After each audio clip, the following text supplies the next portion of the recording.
test run of our reservation system that is live.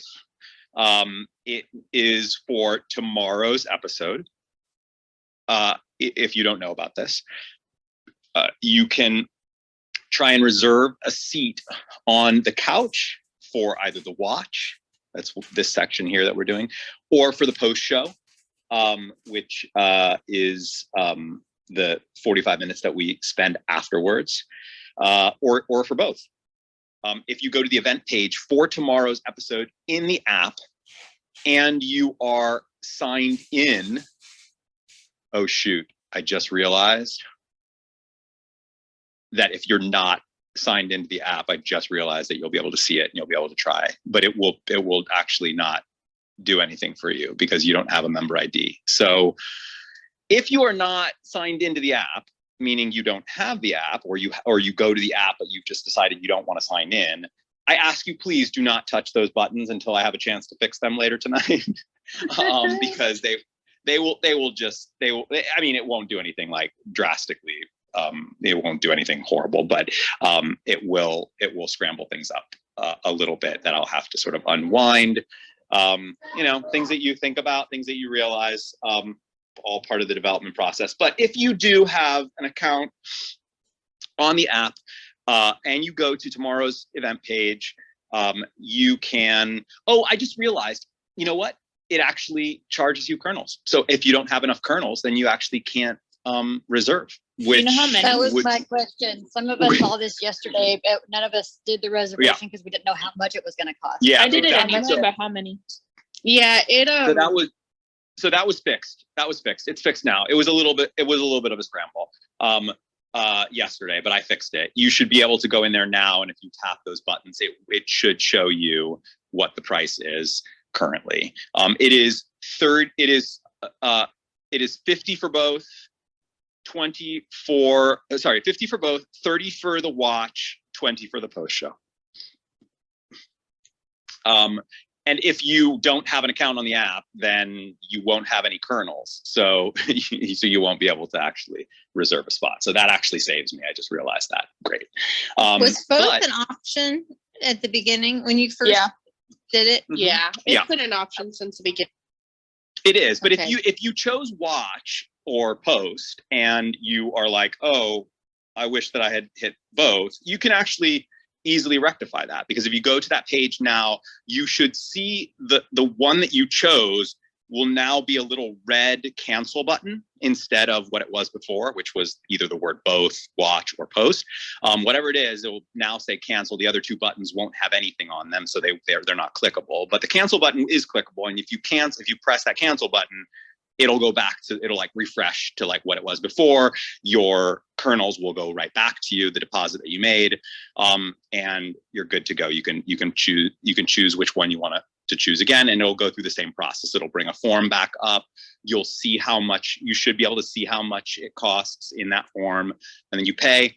It is a deposit, which means that until you're actually, until your deposit is taken as a fee, which would happen when you come onto the couch, it's just being held. It will be returned to anybody who did not get onto the couch after the episode. And I'm doing it after the episode in the event that somebody doesn't show, and, the post show happens and somebody's like, not, somebody who did reserve doesn't show up and we have this extra slot. We can give it to somebody who's on the waiting list. So when you reserve a spot on either the couch, for either the watch or the post, or for both, you're given a random number between, like, I want to say like 1 and 1 trillion or something like that. It's like a really like massive range of numbers. So the chances that two people are going to get the same number is pretty close to none. Certainly not right now. So that's your number. That's sort of where you get placed in the queue. And as new people come in, their number might be higher or lower than yours. And in the beginning, obviously, everybody's basically, like whatever the limit is that the host put. My limit was 14 people. So in the beginning, when there's less than 14 people, all of them will have a number that is within that 14. But as people over 14 come in, where they're placed in the queue will drop the lowest number down into the waiting list. right? Then when the actual event starts, the host, which is going to be me, I'm going to actually have the list. Like the app will show me my list, and I will have the 14 people. And just like will call at a, you know, or like ticketing at like a play or a theater, and you're waiting to have your name called, will be the same thing. Everyone, the couch will be closed, and I'll look at my list. And most of you on this list, I know who you are because we've been doing this for long enough. And I will either bring you up because I know who you are immediately, or I'll just ask for the person to please raise their hand. If I don't get anybody raising their hand, then I will move on to the next person if somebody doesn't show. That means that potentially somebody on the waiting list could end up getting that slot if whoever did reserve and got into that top slot doesn't end up showing up. And if a person on the waiting list does get chosen, their deposit becomes a fee. The person who didn't show up, that person gets their deposit back, just as if they, you know, were like anybody else who doesn't get onto the couch, right? The system charges you the moment that I press the button. It doesn't charge you when you actually send that. It just takes the deposit. It holds those kernels. You can't spend them until the episode's over, and then they go back to you. I have a question. Yeah. So actually it's a two-part question. First part, will each episode cost the same? Actually, no, this is one question. It will not cost the same. It's up to the host. It's up to the host. What about like special episodes? Yeah, I mean, it's up to the host. So like, you know, I'll probably price the episodes with like folks like Suzanne and Sean and the Pulp Friction episode much different than what I would, you know, what I would. I heard it was 20,000 kernels, John. That's what I heard the other day. 20,000 kernels. Well, that's not even what I have. Well, nobody has 20,000 kernels. So if I charge 20,000 kernels, I would have an empty couch. But yeah, I mean, you know, it will be different. 50 kernels. You know, I mean, right now, like so 50 kernels is currently about how much it costs or how much you earn if you're at like, I want to say like, you can earn that much coming to like 3 or 4 episodes, like attending 3 or 4 events, right? Would be about how much you would earn to offset. Like, you know, if every episode was 50 kernels, people could probably do that by like, you know, just coming to a lot of events. This you know, this whole strategy or this whole system is designed so that folks who aren't getting a chance on the couch can eventually, because, you know, as certain folks, as their kernels get drained, they'll either not have enough or they themselves will be like, I don't know if I want to spend any more right now because I want to save them for blah, blah, blah. And that will bring other people who haven't gotten the chance, who kept trying, kept getting their deposits sent back to them, gives them sort of the opportunity to come up. And for folks who are not interested in coming up onto the couch at all, but who have gotten into this game, I'm sure some folks who are just like, I'm just not a person who likes to speak, so I just don't want to come up onto the couch. I would encourage you to think about tips. Think about tipping some of these folks who are coming up onto the couch and lending some amazing insight, because they're making your experience as a listener better. And if you tip them in kernels, you give them the ability to come back up onto the couch more and more, right?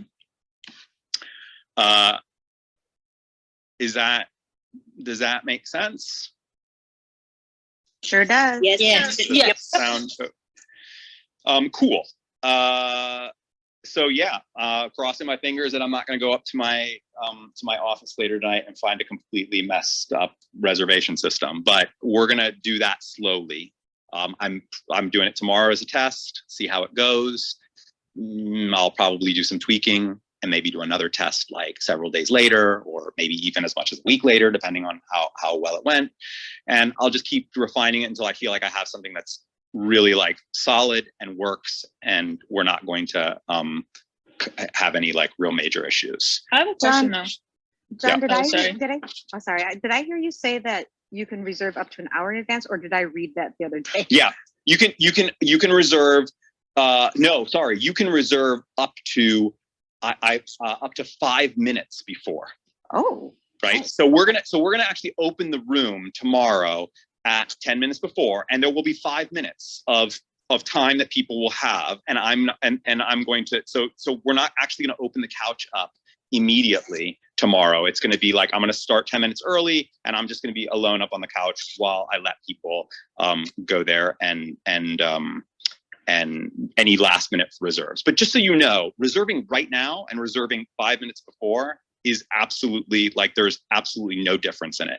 You're going to get a random number either way, right? So it's like, it's not like reserving right away has any bearing on whether or not you're going to be on the couch. Like, a person who could put in at the last minute could end up getting a really, really, really high up number and end up being on the couch, getting on the couch that way. So does I that like mean Okay, you so- can also cancel last minute if you need? You can also cancel Yes. last minute. Yep, you can. I do you have a can totally question cancel. though.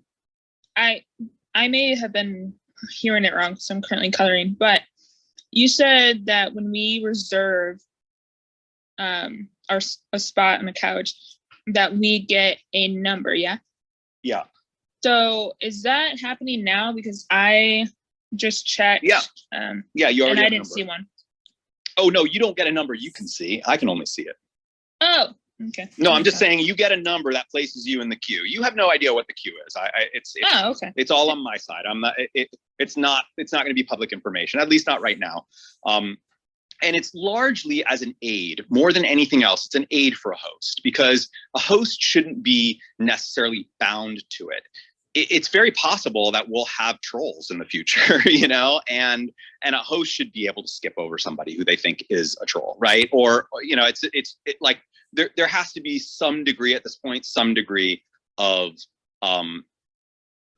control by the host. The host is ultimately in charge. In the future, when we have our own version of this, there'll be other ways of handling that, right? Because in the future, people will be charged the moment they actually come onto the couch, automated through the system, and people will be able to be sort of like a troll would be able to be kicked out if they you know, were causing problems, or I mean, there's just a variety of ways that in the future a lot of this will be actually much easier to automate. But right now there, just like a lot of aspects of this project, we're relying on human intelligence in order to help us with some of these areas that like my app simply cannot do yet. So no more people that are going to be singing to us in foreign languages. Yeah, I mean, you know, that's one way. That's one form. Yeah, I mean, we want these experiences to be as enjoyable for our audience, as well as meet the criteria that a host has for what the experience that that host wants to give. I don't want to put restrictions on what hosts feel comfortable doing for their events. I know what I feel comfortable about in my events, but I want to leave there some degree of flexibility so that hosts can, you know, kind of determine, you know, sort of some of the rules of their own events. Cool. We're 15 minutes in, so we gotta jump into this. Oh, sorry. I just had my little page and then it went away. Okay. Hello. Hey, everybody. To those of you who are joining us for the first time and are completely confused by all of this discussion about kernels and reservations and whatnot, I still say welcome. This is Remarkist. We're a community of folks who like to watch our favorite television shows together, virtually, but as if we are in the same room, gathered around the same television, passing around boxes of Chinese takeout. And the first show that we're watching together is Gilmore Girls. It was a show that I was an actor on, but I never actually watched. So that's what I'm doing now. I'm watching it with other fans of the show. I used to say I'm becoming a fan myself. I am a fan now, like full on fan of the show. We're in season 5. This is going way too fast for me at this point. I'm starting to like get a little nervous that this is going to be over. Those of you who arrive early can grab a seat on what we call the couch. That's going to be changing with this reservation system that I mentioned. But for now, a lot of these watches really are about, you know, just when you get here, raise your hand, and you can vie for a spot, a random spot up here in this area that we call the couch. That's got 15 of us with little microphones next to our avatars. That means that we can chat during the episode as if we were creating a sort of social DVD style commentary track. There are no real rules to how much or how little we can chat. We can chat whenever we feel the urge, same as if we were casually watching together in person. However, we do hit our sweet spot when we keep our remarks to what is happening in the episode. We try our best to squeeze those remarks into the air between dialogues, so we can still follow what's going on in the show. And when we do have longer thoughts or we want to have a conversation, we hold off. We save those until after the show because we're going to stick around for about 45 minutes afterwards to chat about what we just saw. We always avoid talking about future episodes. I know some of us have watched this series a time or two. So we don't want to spoil the folks who haven't seen it, like myself. We keep the volume on our TVs low so that when we do speak, others can't hear our episode in the background. And when we aren't speaking, we keep our mics muted so that we can reduce background noise. All of these sessions are being recorded and they're being archived currently on a YouTube channel. I don't have that channel off the top of my head, but you can talk to almost any community member and they will point you in the direction of it. They will soon be archived on the Remarkist app. If you don't feel comfortable being recorded or having your recorded remarks available to the public, then just don't come up onto the couch or don't speak. We sometimes do have technical hiccups. If you lose your internet or you get knocked out of the room, just come back in. You'll be on the couch just as you were before.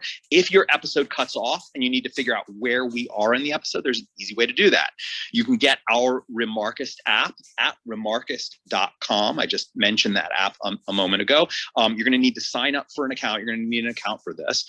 Go into the event calendar and into the page for this particular event. You'll see it at the very top on events happening now, and you'll see in that event page, you'll see a little time code. That's where we are in the episode. If you don't have the app, you don't want to get another account on another app, that's okay too. You can also find the time code on my Instagram account where I have an Instagram live feed playing. You can find that by tapping my avatar here in the Clubhouse room, opening up my full profile where you'll see a link to my Instagram account. It'll take you right there. I will say though, we are doing a lot of fun stuff that in the app, there's a currency that people are earning for coming to these events. We're playing games. We're doing all kinds of stuff, collecting little digital collectibles that sort of commemorate our time together here. And there's so much more coming to the app, everything from storefronts to trivia to just really cool stuff. I do encourage you to consider joining us there as well. We always skip ahead past the previously on any episode that we are watching together. And there is a previously on this episode, at least there is on Netflix. So you're going to need to jump ahead 32 seconds into the episode if you're watching it on Netflix, because we always begin at the start of the episode. If you're watching on the DVDs, I don't know. I think that there probably is a previously on. And if so, I would jump ahead to that on that one as well. Yeah, Mary wasn't sure because she's out of the house and on Netflix, so she didn't know if there was on the DVD. Great. All right, so we are, I'm actually starting my Instagram live feed right now. Okay. And So you said we are skipping past the recap, correct? we are, Yes. we all get past the recap, yeah. Perfect. Just wanted to make Great. I am, okay, we are currently recording. Everyone who's been here before knows what we're doing next. If you are new, grab your remote, get that thumb ready to press the play button, but don't do it yet. We're gonna do it on the count of 3. Are you ready? 1, 2, 3. Whoa. Whoa. Ugh. Whoa. Oi, oi, Well, oi. indeed. It's a Getting tiny right to bed. If you notice, he's actually clean shaven now. Yeah, he is. That's right. How in the He world did wasn't- he fit on that bed? He didn't shave it last night when he showed up at the.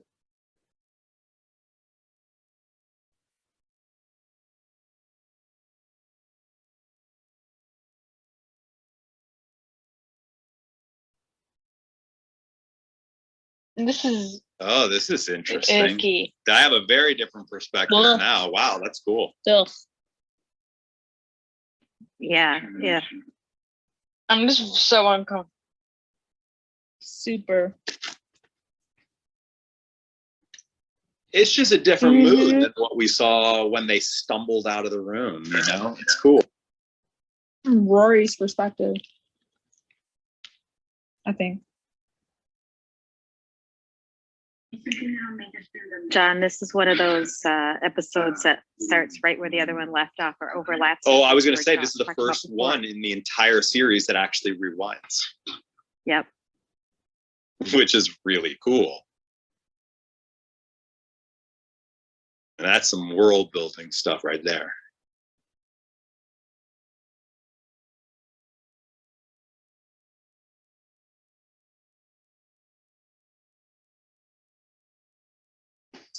This seems so perverse to me. Literally Well- cannot listen to the song the same way again. But Candyman is from Willy Wonka and the Chocolate Factory, and that's the first movie that he actually came over to watch. So it's from their first.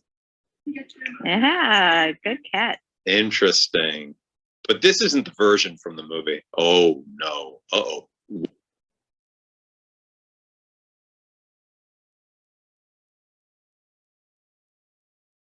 Notice the view. That change, is from Jen. last I season. love that.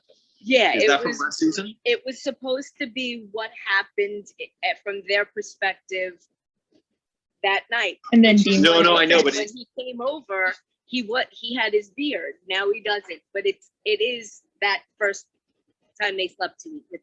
No, I know. What I'm saying is, was this shot last season? No, he doesn't have his. No, because of the beard.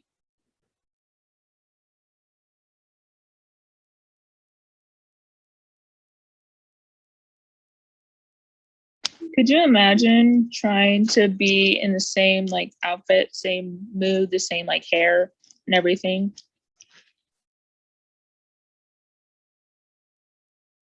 Oh my goodness. This is the coolest opening of any of the season. This is why I was so excited to hear what you had to say. I was excited. I love that we see his mood completely shift. I mean, his face says everything. I'm Oh just like, how wow. did they not see this giant dude standing outside their window?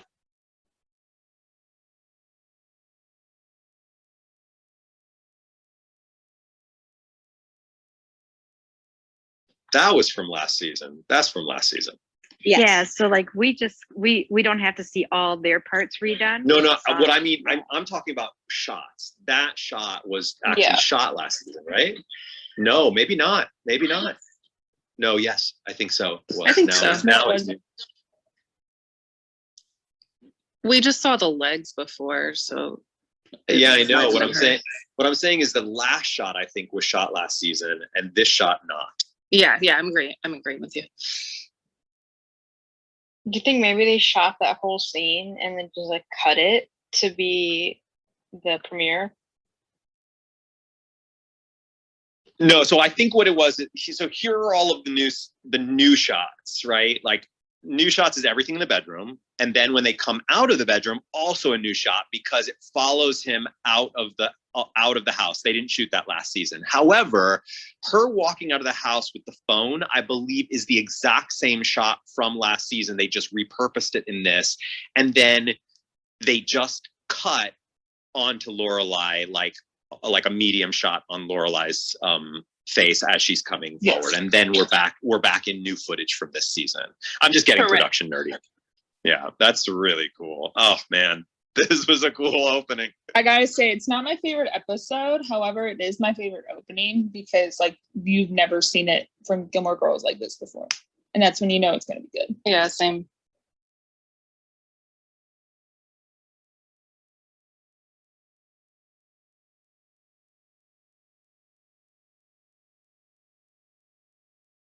Oh my god. This is one of my favorites. I love this scene. I forgot we get to follow them from directly after the last episode. so much. I gotta say, as a non-Emily lover, I actually like her in this. Wait a second, I'm in this episode. You are the whole band. Yeah. I My- agree, Lily. My gift from this episode is on Twitter. What's the name of this episode? Goodbye, Say goodbye Daisy to Miller. Daisy Miller. Interesting. I had no idea that I was in this one. I guess I forgot that particular episode name. There was Stan's name. too. producer.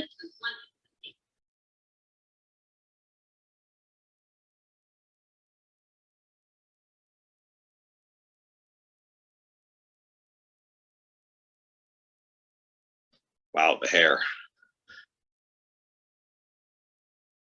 I want to slap him for that. I love that line. Me too. That is my favorite Emily line. Favorite line of the entire series. And then this entire series.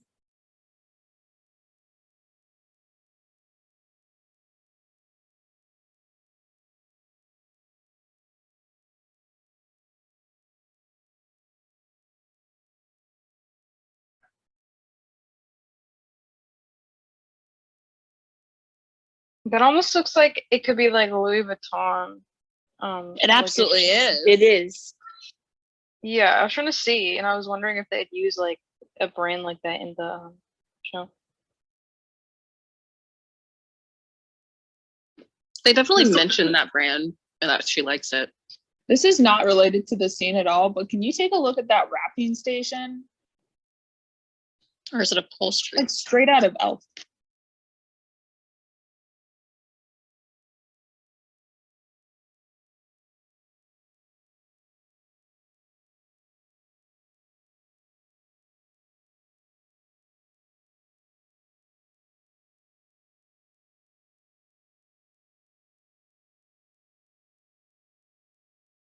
That clock, I never noticed there's like a sun on that clock that probably revolves to the moon. That's amazing.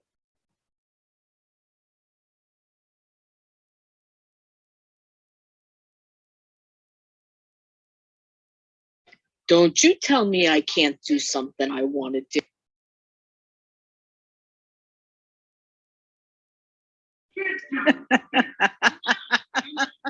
I love this scene.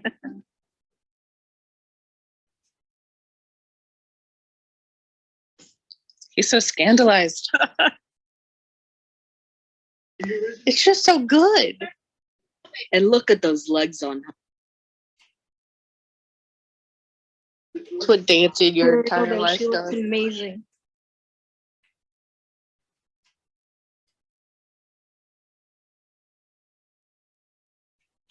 I don't get that, but that's funny. I know. I never understood what she meant by So that. I think a long time ago, women were not athletes. They did not run and stuff. Are they saying she was gay? Maybe? Possibly. Oh my gosh. Or she just could liked to be. run because they did not let like women run and Oh, stuff. I see what you're saying. Yeah. There we go.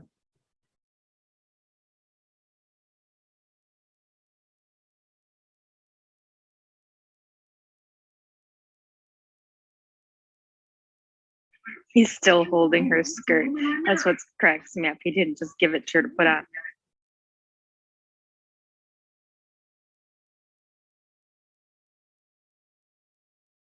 Yep. Richard could use a good smack across the mouth. Ooh, we get to pick up here too.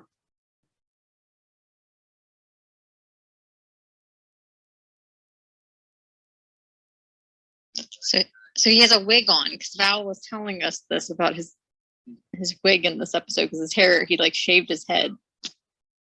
Oh, that's right. Sean? Yeah. Yes. Sean used to shave his head all the time. I thought you were talking about like Luke, and I was like, what? Whoa, mind blown. Didn't know that.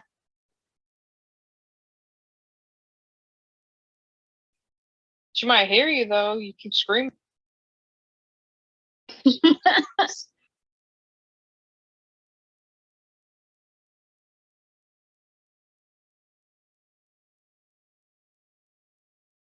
I love this scene too. I actually really love this episode. She called her Squiggy. She did. I love that name. It's from Laverne and Shhhh.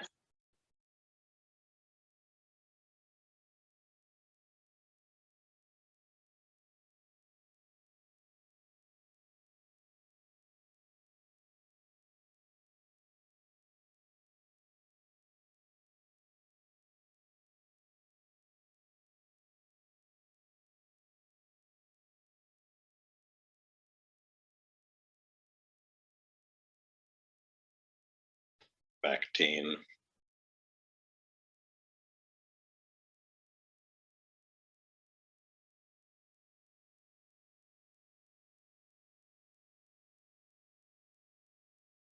So he bit them.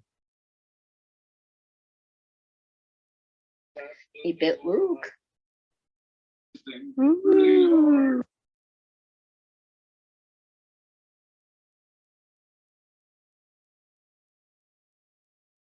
I love how she did the hear it the first time. I love that's like this is my favorite. I love this so much. I feel like if Kirk bites you, you should have to like make sure you have a tetanus shot.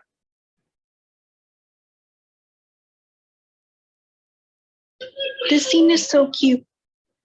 Oh. I love this so much. The thing is, like, they don't have that many scenes together, and when it is, it's so funny, regardless. They're just so good. And a lot of them have been them bickering about stuff too, so it's nice to see them just being sweet to each other. Mm-hmm. That, yeah, that feels like we're supposed to worry a little bit. I never Luke's noticed just really before insecure. that the camera was kind of like moving a little bit at the end there, which felt a little. Poor Lindsay. Seriously, the only time that I ever feel for her.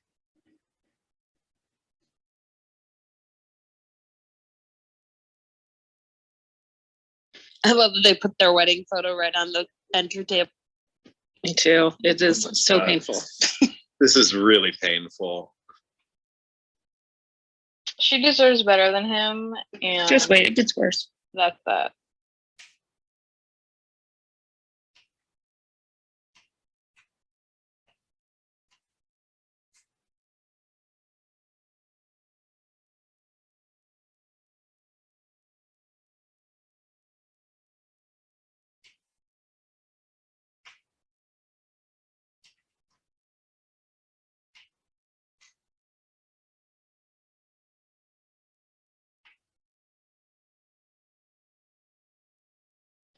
Oy, oy.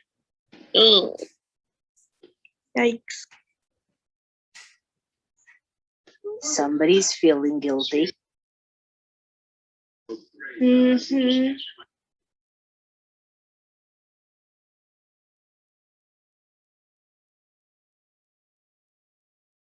Wait, wouldn't that phone have shown the ID, or it doesn't have one of those little?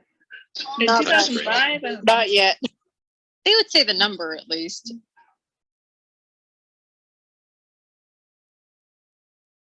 I don't think they were that quite The advanced. throwing of things, nuh-uh.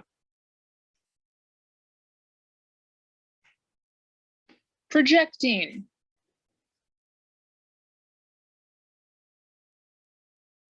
It doesn't sound like we always fight. Sounds like he always fights at you. He acts like she gaslights him and then gets angry at her for doing nothing. Yeah, there's a lot of gaslighting in this scene. And the fact that he threw his phone, like, I cannot. Oh geez, like if there's any reason why people would be anti-Dean, it's this scene. Exactly. You understand it now? Yeah. Yeah, this is. It's the like worst she of even Dean. hesitated to touch him because she was like, Oh, I don't even know how he'd react. oh, hello, wig. Hello, wiggity, I've wiggity. never wiggity. noticed it, but now I can't unsee it. Oh my gosh. It is Oh, that totally is- a wig. I never Totally knew can't that. unsee it. Wiggy do. The back of the Yeah, head when he bends his I've head. never So noticed that ever before, but now I'm never gonna be able to unsee that. Same, adorable. I love Babette and Patty are still in their robes. Hi, Davy. You're so cute. Murray's House of Learning. I'm trying to remember why he shaved his head. I mean, he used to shave his head for things, but what was it? is it just me, or does it seem that this is shot in like a slightly higher frame rate, so things are a little bit more like, I don't know how to explain. No, frame rate's the same. Okay, I don't know. It just seems a little different. It seems like there's some like upward angle stuff going that I slightly or something. Clear I think picture. I see it too.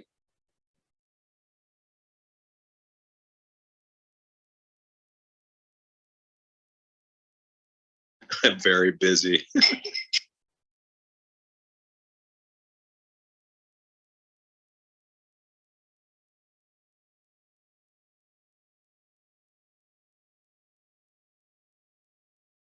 I love how Kirk thinks that he did it. I'll tell you what. I'll tell you, like, That was that hilarious. wig is being hidden by the film, the fact that it was shot on the film. If this was shot on video, that wig would look so incredibly fake.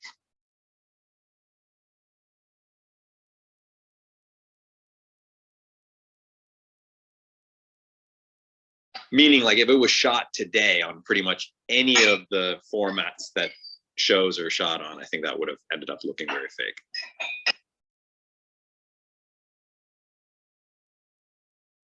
Poor Luke.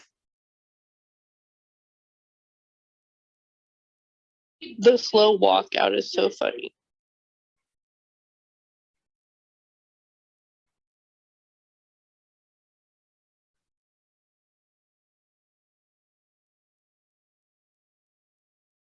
Ooh. Yeesh. I like Rory's purse. I'm just gonna say it. She lies so easily now. Very true.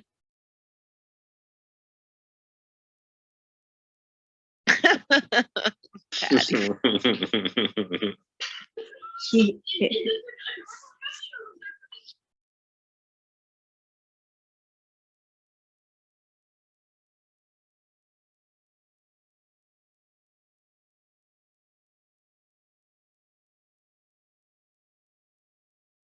I will say I love Lorelai's outfit.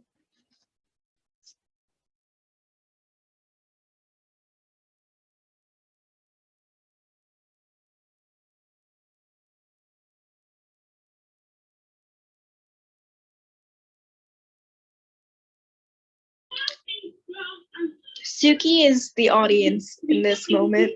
Yes.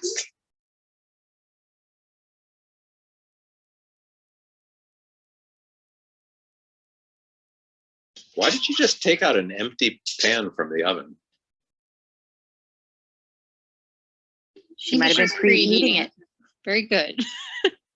Clearly, I've never baked before.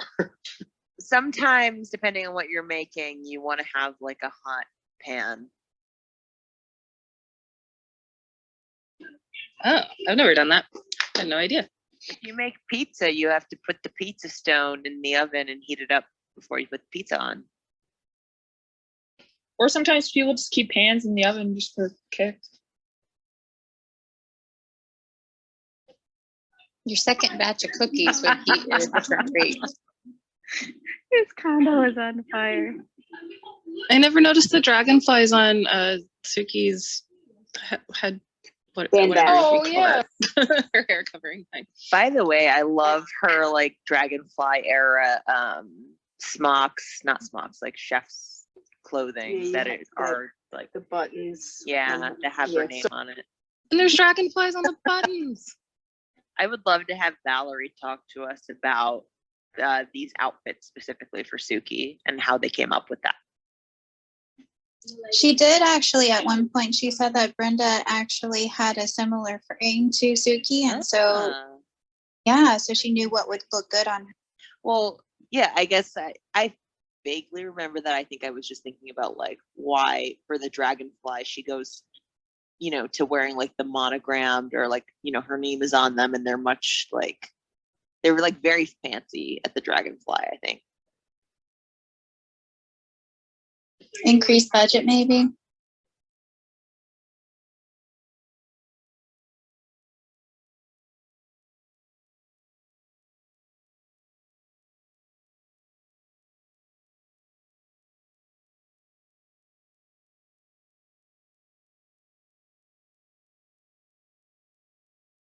Oof.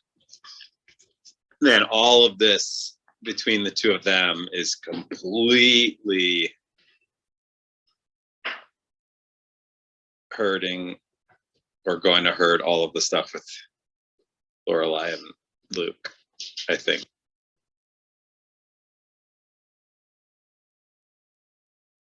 Whoa. Okay, but Yeah. when she said that last any end to this speech in sight, did anyone else get like kind of Jess vibes, like new to Stars Hollow Jess when he was like really angsty? I didn't think of it before, but yeah. Yeah, I totally. get more of the vibe of when I didn't think of it. Lorelai reacts to Emily. Yeah. As an avid Jess person, I didn't think about that until now.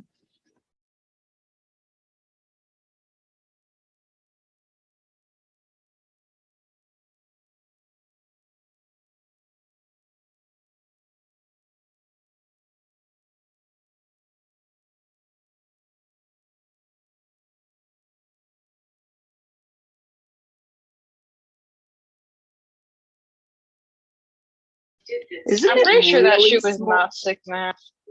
That's No, tiny. it's more like a 10.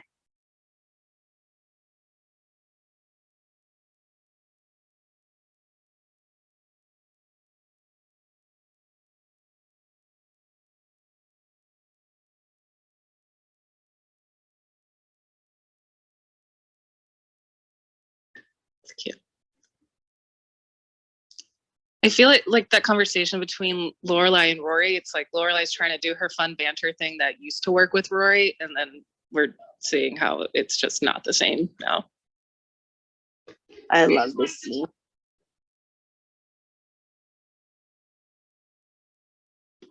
Me too.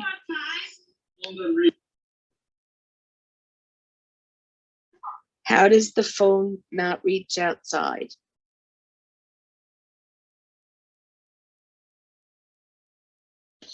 You said, how does a cook not be handing? So the Nicole divorce thing and Nicole in general seems like it's just gone now. It's just its own. Gone and done. Completely gone. Gone and done. Okay, got it. Didn't end up being as bad as I thought it was. Gone with a Lucille Ball stamp. See, look, he was able to stretch all the way. We no into the longer have closet. any bones. Is that Paul Anka? It's Chin Chin. Papa or Chin Chin? Yes, Papa. Michelle's dog, John.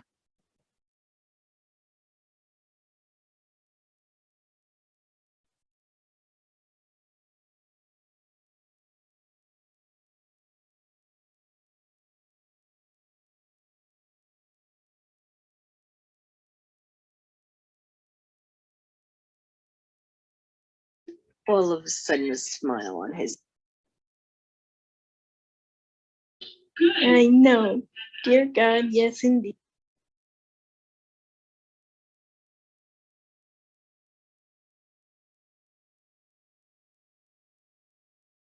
Oh. Oh. He has been waiting. I would for be this. nervous. I would be nervous. Oh, it was Papa. I wouldn't be. I would, just because there's just so much there. It's just like things are real delicate with Lorelai. Like, just there's so much drama going on. Anything could happen at any moment. I am, as a viewer, putting myself into Luke, am nervous. Look at that, using the payphone so that the number can't be noted. Shady. She's an idiot. Oh, you got to be kidding me. Yep. He looks straight out of a spray tan in this scene. True, actually. Never noticed that. He's very, very tan. The ring's back on though. True, I never noticed that. Good eye. Yeah, he only took it off so he could sleep with it. Right? True. He's just nasty. Is his hair Agreed. shorter? Is his hair shorter So or am I on nasty. crack? He wants like every single cake in the bakery and then the ability to make everyone else feel guilty for him. Like, you know, it's Is just his hair shorter or am I on crack? It looks like it might be short. It looks Are it looks like it pronounced was short? shorter for sure.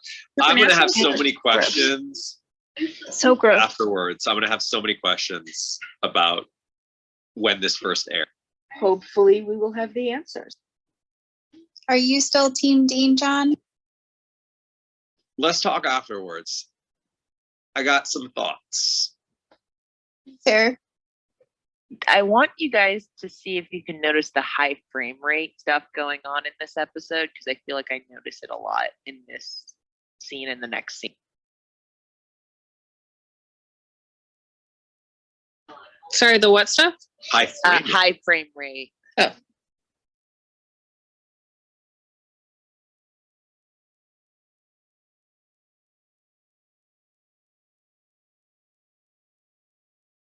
You'll have to explain afterwards. Yeah, there's a thing where I'll point it out when it happens. I notice it every time.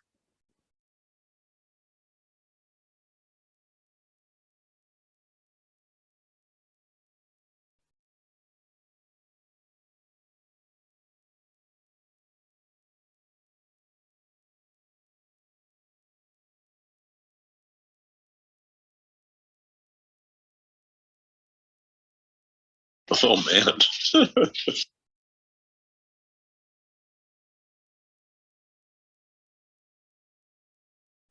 Anybody Oh my could have gosh. walked in there. So wait, remember when they were there when we thought that they did, or no, Miss Patty thought that they did it. Bad Yep. boy. yeah.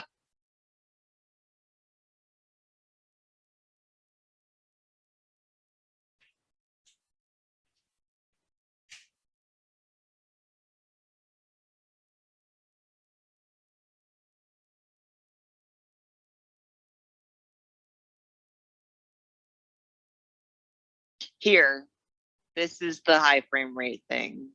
Yeah, I've Or- been noticing that like throughout this episode. See, there's someone we know. And I don't remember that line at all. So the Very much. spores. Jimboree.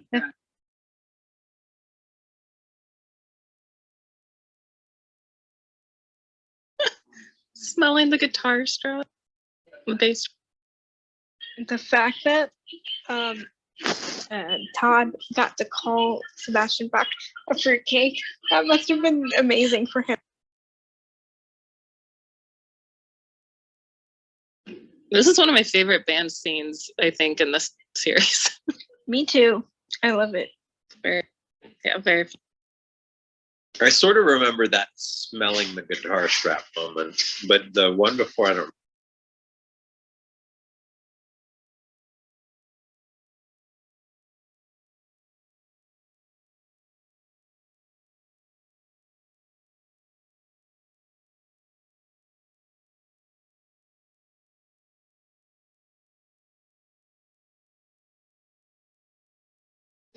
She didn't want to know. Nope.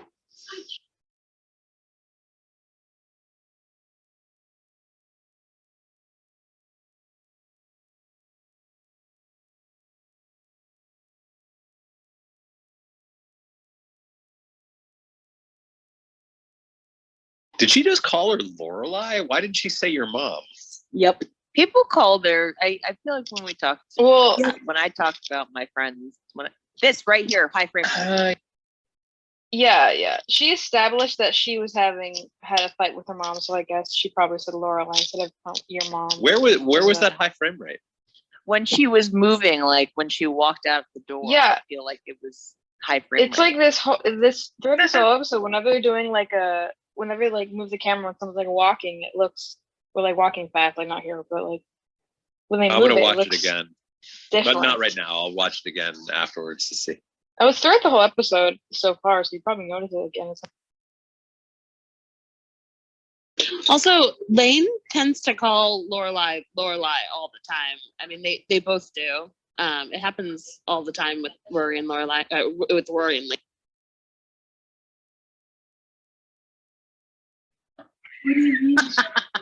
Lane even called her own mother Mrs. Kim.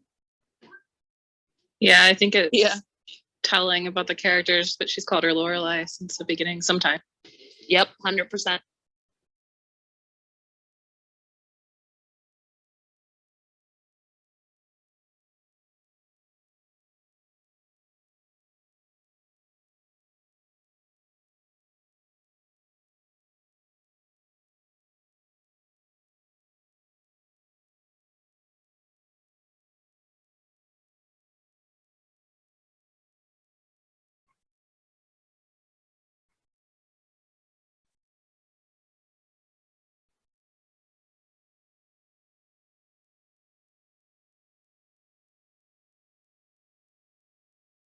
It seems like the same conversation that she had with her the night before about the rooms.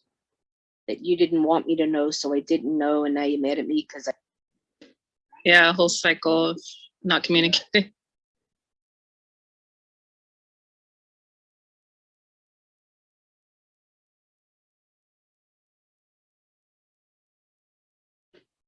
I'd love to talk about Lane's reaction to Rory. Oh my gosh. Post show too.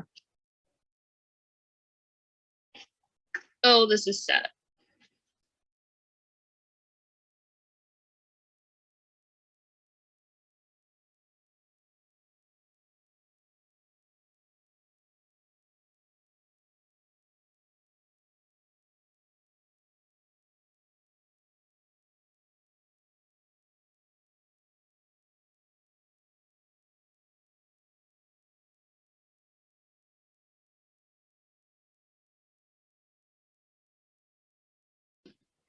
Oi, oi.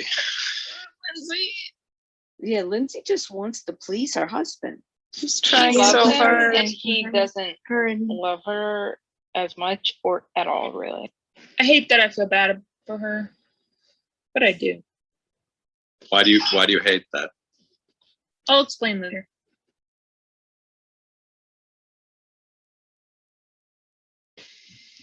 John, do you think that's outside or on a soundstage? This outside. Ooh, good question. I need to see it from far in order to tell you for sure.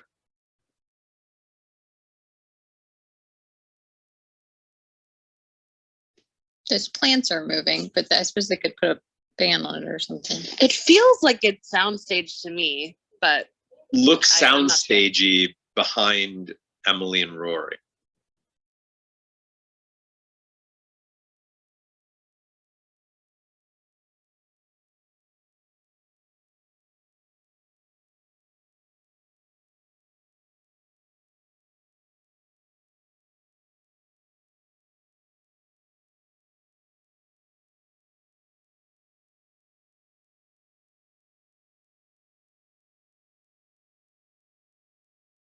I'm going to say that it's outside, and it's mostly because of the quality of their voice.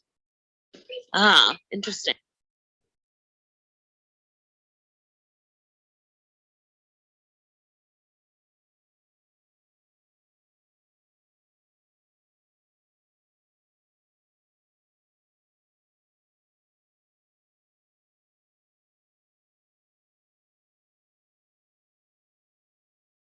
So awful, but funny.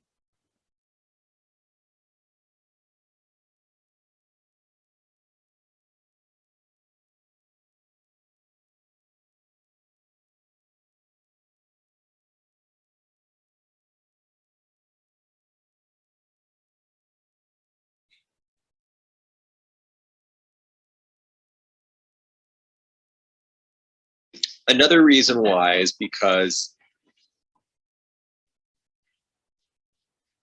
they're sorry. Okay, so there's no ADR, like, or very minimal. I didn't see much of it. The flowers and things are moving in the background. That would have to be a fan if it was inside. If there was a fan, that would get in the way of the audio. That would have to be ADR. Oh, I love it. That was I love that.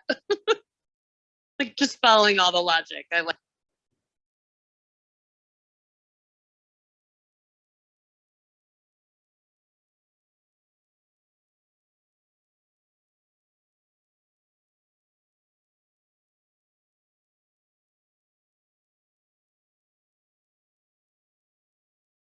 There's the title.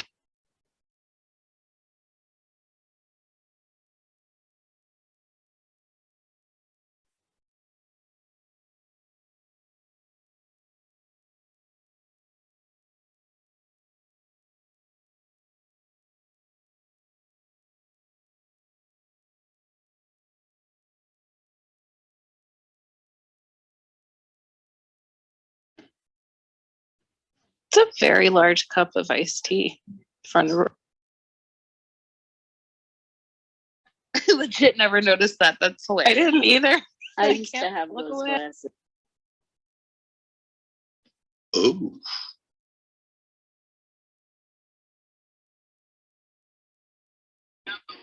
Ouch. Oh man. Oh man. Rory can never admit when she's wrong. She's got to be. What a very strange. What a very strange. This scene like breaks my heart because you can absolutely tell how much she like loves him and like how much care she can put into this. Yep. And then you know that Yeah, She has no idea. Trying to make up his face. he likes her, but he does not. He's settled. love her. He flat out settled.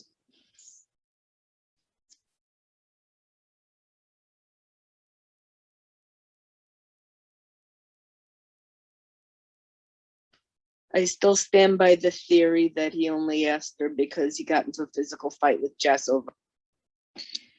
Does anybody know the song?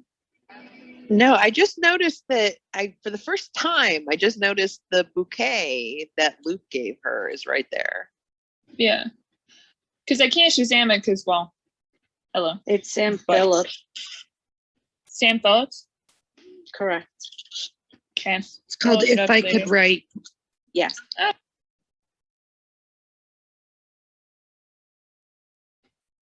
Are we to think that that was a call from Dean?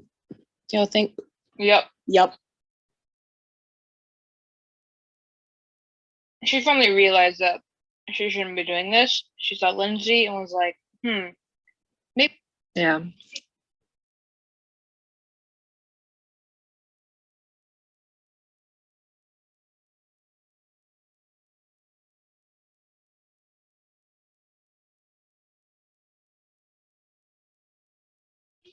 Yeah, I think she finally figured that she can't hold Dean to his word, that they were both in agreement that the relationship wasn't one. I have a really they're getting on a plane, right? Yep, Yeah. they're going to Europe. Yeah, I have a real problem with families having issues before somebody gets onto a plane. Just as an FYI. Oh, yeah. Yeah. Yeah. That's something understand. that Philosophically, or really makes That's something I ever thought. Oh, philosophically. listen. Oh my gosh. This is Pay attention, pay attention.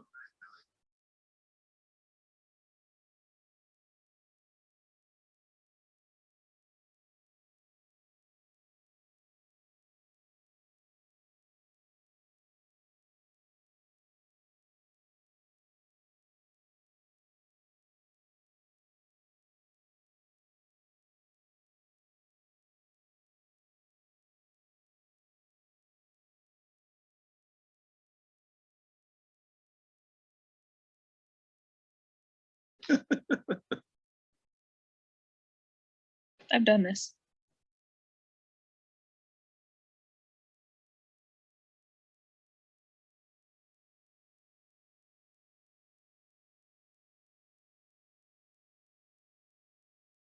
Actually, that number, Scott Patterson said he was tired of people using like the 555 one. No, So the number is actually his brother-in-law in real life, Luke's brother-in-law in real life.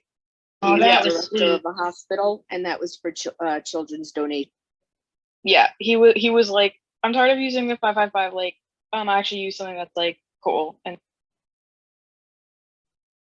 That's very clever.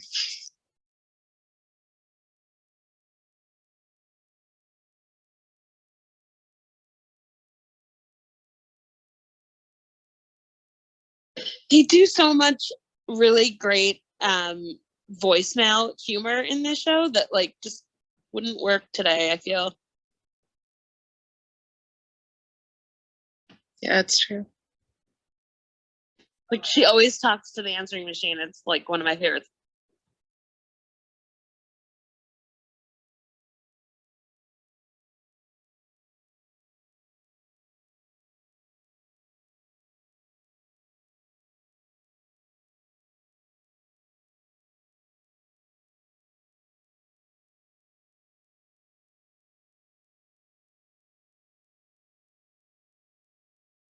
Oh, yeah. So cute. So great. I had to all step right. away for a second. My dog was actually, no, my friend's dog, because I'm house sitting, was barking her head off at nothing. No problem. John, you should so track I'm- the number of conflicts for Luke and Lorelai to see. Yes. All right, hold on. I'm going to open up the couch and let some folks up here. Before I do, though, I wanted to actually say, I wanted to add one more thing onto what I was talking about beforehand in regards to, in regards to if you're somebody who doesn't like to come up onto the couch much, but you are sort of playing this, this sort of game that we're doing with the in-game currency, our kernels, and you want to tip people. You might not know how to tip people. If you're in the app and you have an account, you can always find out who RSVP'd to this event, because you can go check out after the event is over, you can go to the event page and you'll see all of the people who collected kernels for this particular event. And you can find the people in there who were up on the couch and said something that really, you really appreciated and you want to tip. For those of you who are on the couch, I would actually recommend that you change either your profile name here in Clubhouse or your profile name in the Remarkist app to match the one that you have here in Clubhouse, making it easier for folks who want to tip you to know who you are. That also makes it easier for hosts when they get to that part where they're going to be bringing you up on the couch and taking your kernels, because obviously they can then match a profile picture. That's even better if you can match your profile picture that you have here with the one that you have in the Remarkist app, and your name. Just some little helpful things to help this whole experience as we work towards better versions of the tech. And you All can right, I'm going to- describe why you're tipping as well. Yeah, you can describe what you're tipping. And pretty soon I'm going to actually give folks the ability to thank people for their tips. So you'll be able to send people a little heart that says thank you. All right, opening up the couch at this moment right now. in addition to that, I think the only way you change the name on Clubhouse is by totally creating the account. Oh, correct. Yeah. So if you have an account on Clubhouse, you probably can't change your account name here on Clubhouse. So to, at the very least, use the same photo that you're using on Clubhouse. Use that same photo in the Remarkist app, and change the name of your profile in the Remarkist app to match your name on Clubhouse. We'll make it easier for folks to find you and tip you if they thought that you provided some really great insight in our discussions, and also will help hosts bring you up on the couch when they are ticketing people. Okay, so this episode was... John, I have a quick question before we dive into the episode. Mm-hmm. Will being a part of the post show today cost us kernel? No. Okay, then I'm here. Hey, everyone. So all that is starting next time? Yeah, it starts tomorrow. It starts Okay. tomorrow. Well, it starts tomorrow in the sense that tomorrow's event has the little reservation form up. Wednesday's event does not, and will almost definitely not. So Wednesday's event will be very similar to tonight's. It will just be the same sort of free for all that we've been doing before. This whole reservation system is going to be built sort of slowly. I'm going to need to test it and make sure it works. And we're going to, so it's not going to be we're not going to be doing it every night. We're going to maybe do it every few nights. Maybe So it's in I might data. have to take a week. I have to look at the data. I have to see what went wrong and just keep getting it stronger. Because I'm doing this by myself right now, I just have to take a little bit more time. Because I'm doing like 4 things at once. But just bear with me. Tomorrow it will. But Carl, in order for you to qualify for being on the couch tomorrow, for either the watch or the post show, you've got to go into the Remarkist app and actually go into tomorrow's event page and pick which one you want to RSVP for. If you don't do that, then you won't be on that list, and I won't be able to call you.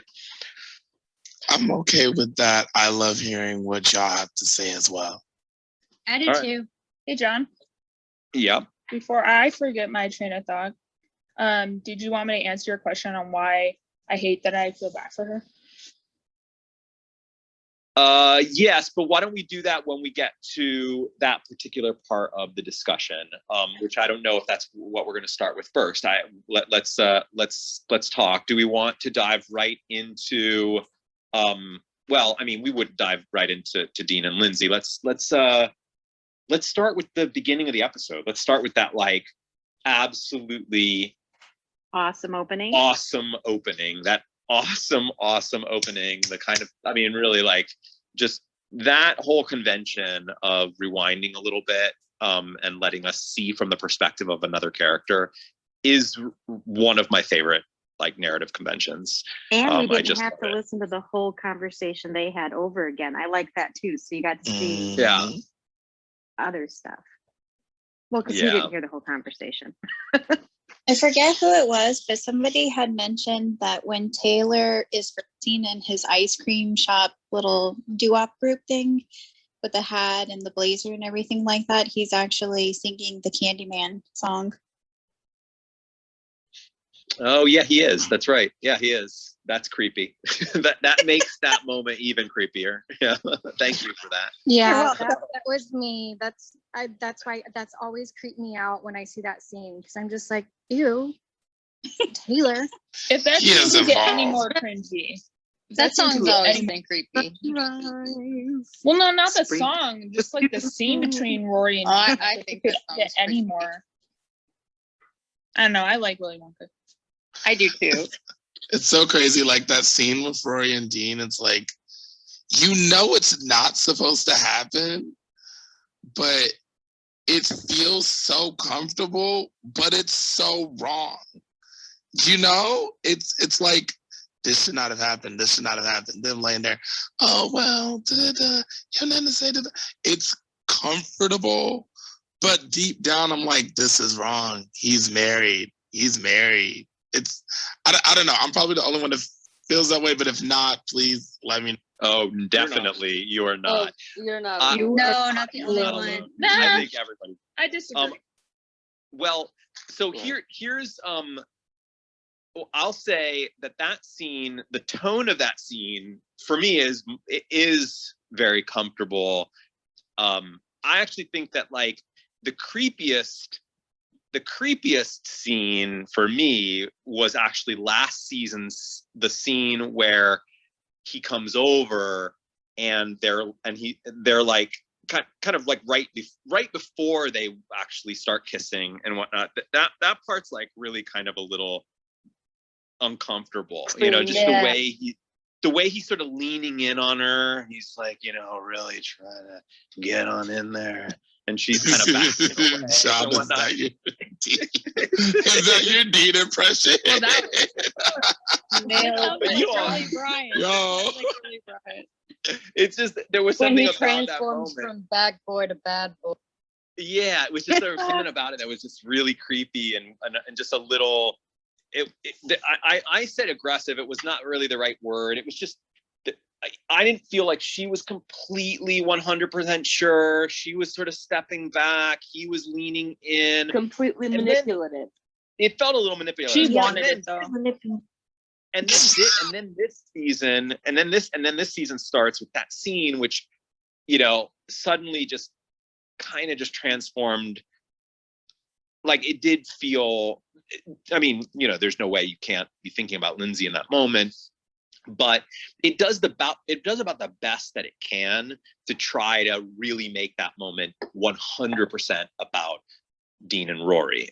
Yeah, like much more than last season, but like the final scenes of last season, which really were about like, oh my goodness, like, and there's another girl, there's a wife involved, and whereas for these few moments there at the beginning of this episode, at least for me, like Lindsay, I wouldn't say she went away, but she was about as much in the distance as she could be.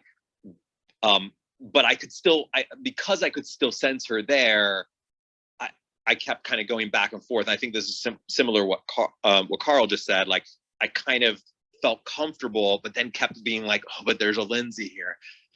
Oh, but they're so sweet. But there's a Lindsay here, Would you have felt differently if Lindsay wasn't back in the picture and she was gone? Absolutely. Yeah, I would have.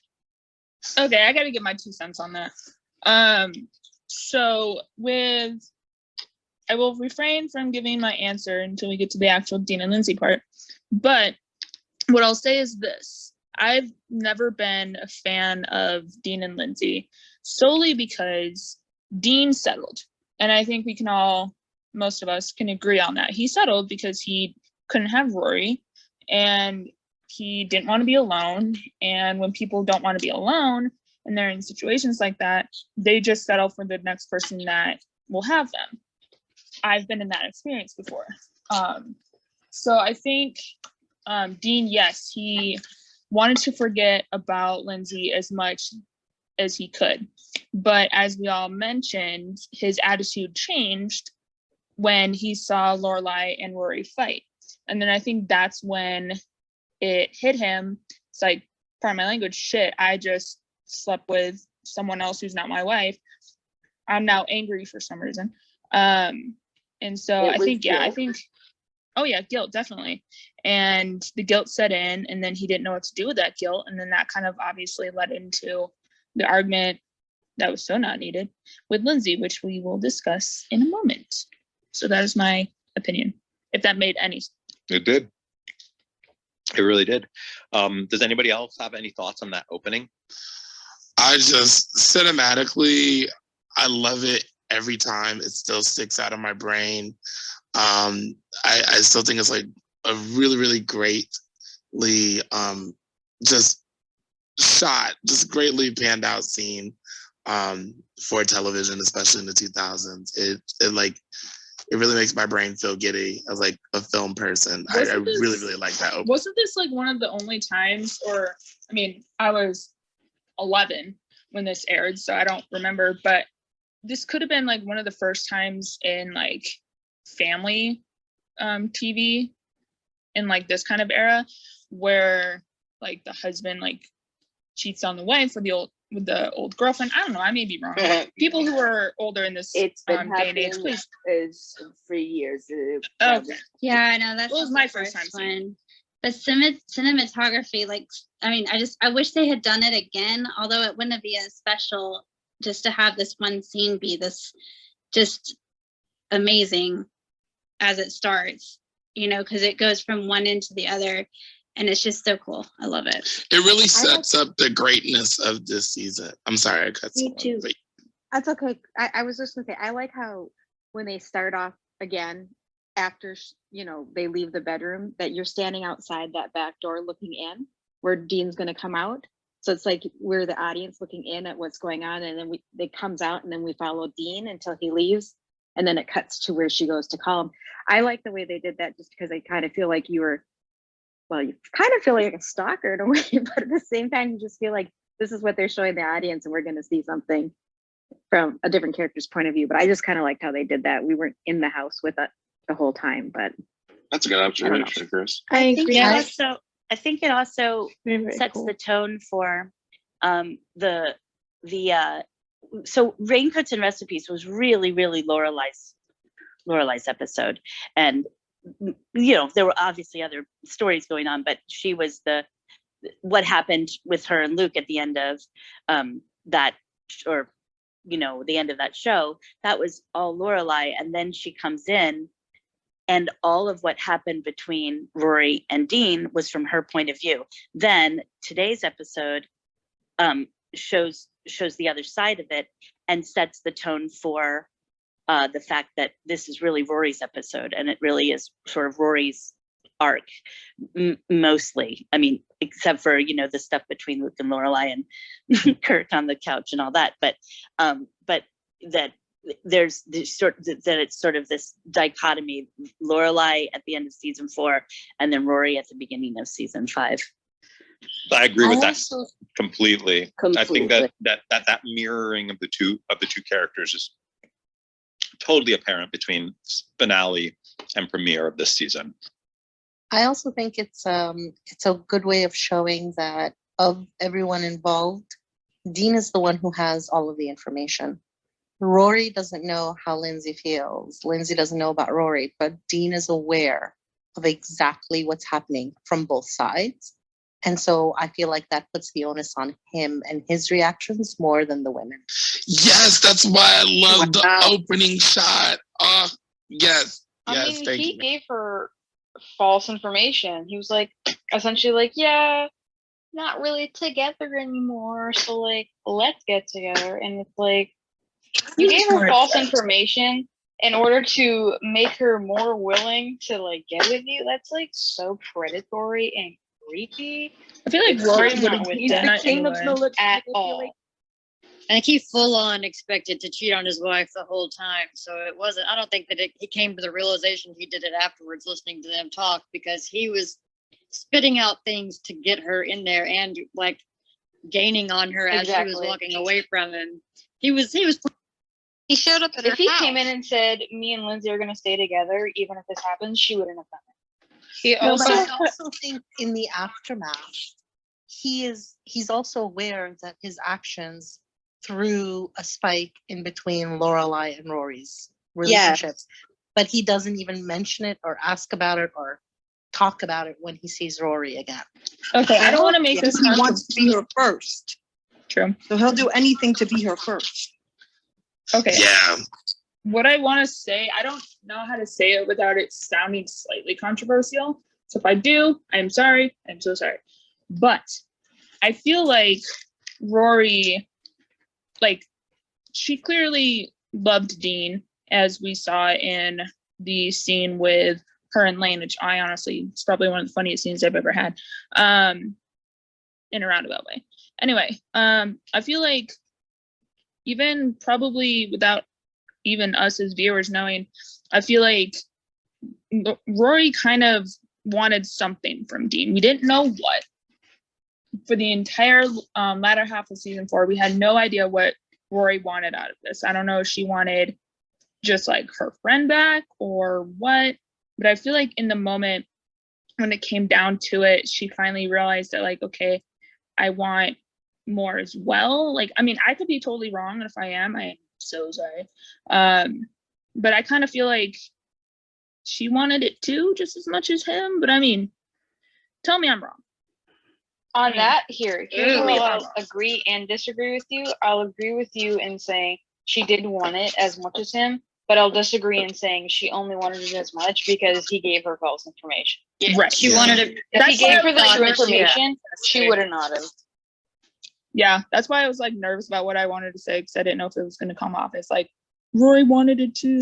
No, yeah, Tasha, I see where you're coming from with this, because in the later half of like season 4, it did kind of feel as if, you know, this was like the first season where we really see Rory as a single woman. And then towards the end, it's like, oh, there's this guy with this girl with this guy, and then there's you by yourself, and this girl with this guy. And it's like, there was kind of like this pressure, and people were kind of asking her about boyfriend and stuff like that. And then she tried and didn't really, she wanted to go back to what was familiar. And she didn't know what the heck was going on with Jess. She was hurt by Jess. And then Dean is there. Dean is reliable. Dean is around.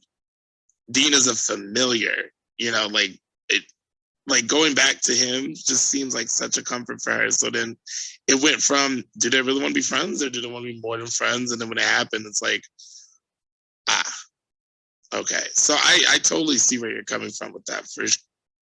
Dean is familiar as in like she's loving the idea of him now. At the time it was the first boyfriend, he was always the first, and it's just that was the familiarity, is the idea of having Dean. That's what I think. 100%. Yeah, I mean, you can see like she was like, yeah, I'm gonna go to Europe, and she saw Lindsay and was like, oh, she is not at all over him. She's over here asking the butcher how to cook roast beef again because she wants to make it perfect for her husband, who is still clearly her husband to her.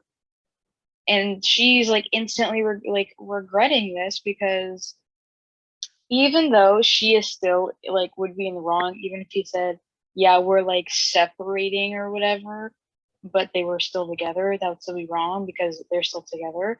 But she's like instantly regretting, like, back to think he like lied to her, and now she's realizing that, and she's like, okay, I'm gonna go to Europe and not really feel bad about it. I'm still mad at my mom a little bit because what she'd said, and I'm not mature enough to be like sorry yet, so I'm just gonna leave and get out of the situation. And that's totally what is happening. Oh, everyone, don't forget to harvest. Thank you. Oh shit, yeah. Oh, thank you. Yeah, Thanks, this episode Carl. tonight we started a bit late. We're gonna end a little late, so just don't forget those kernels. The software doesn't know that we started late, so it's going to shut off. Those kernels will wither at 8:45. Am I the only one who I didn't interpret that moment there when she saw Lindsay in the butcher shop? I didn't interpret it as Rory suddenly realizing that Dean had lied to her. I saw it a little bit more as Rory sort of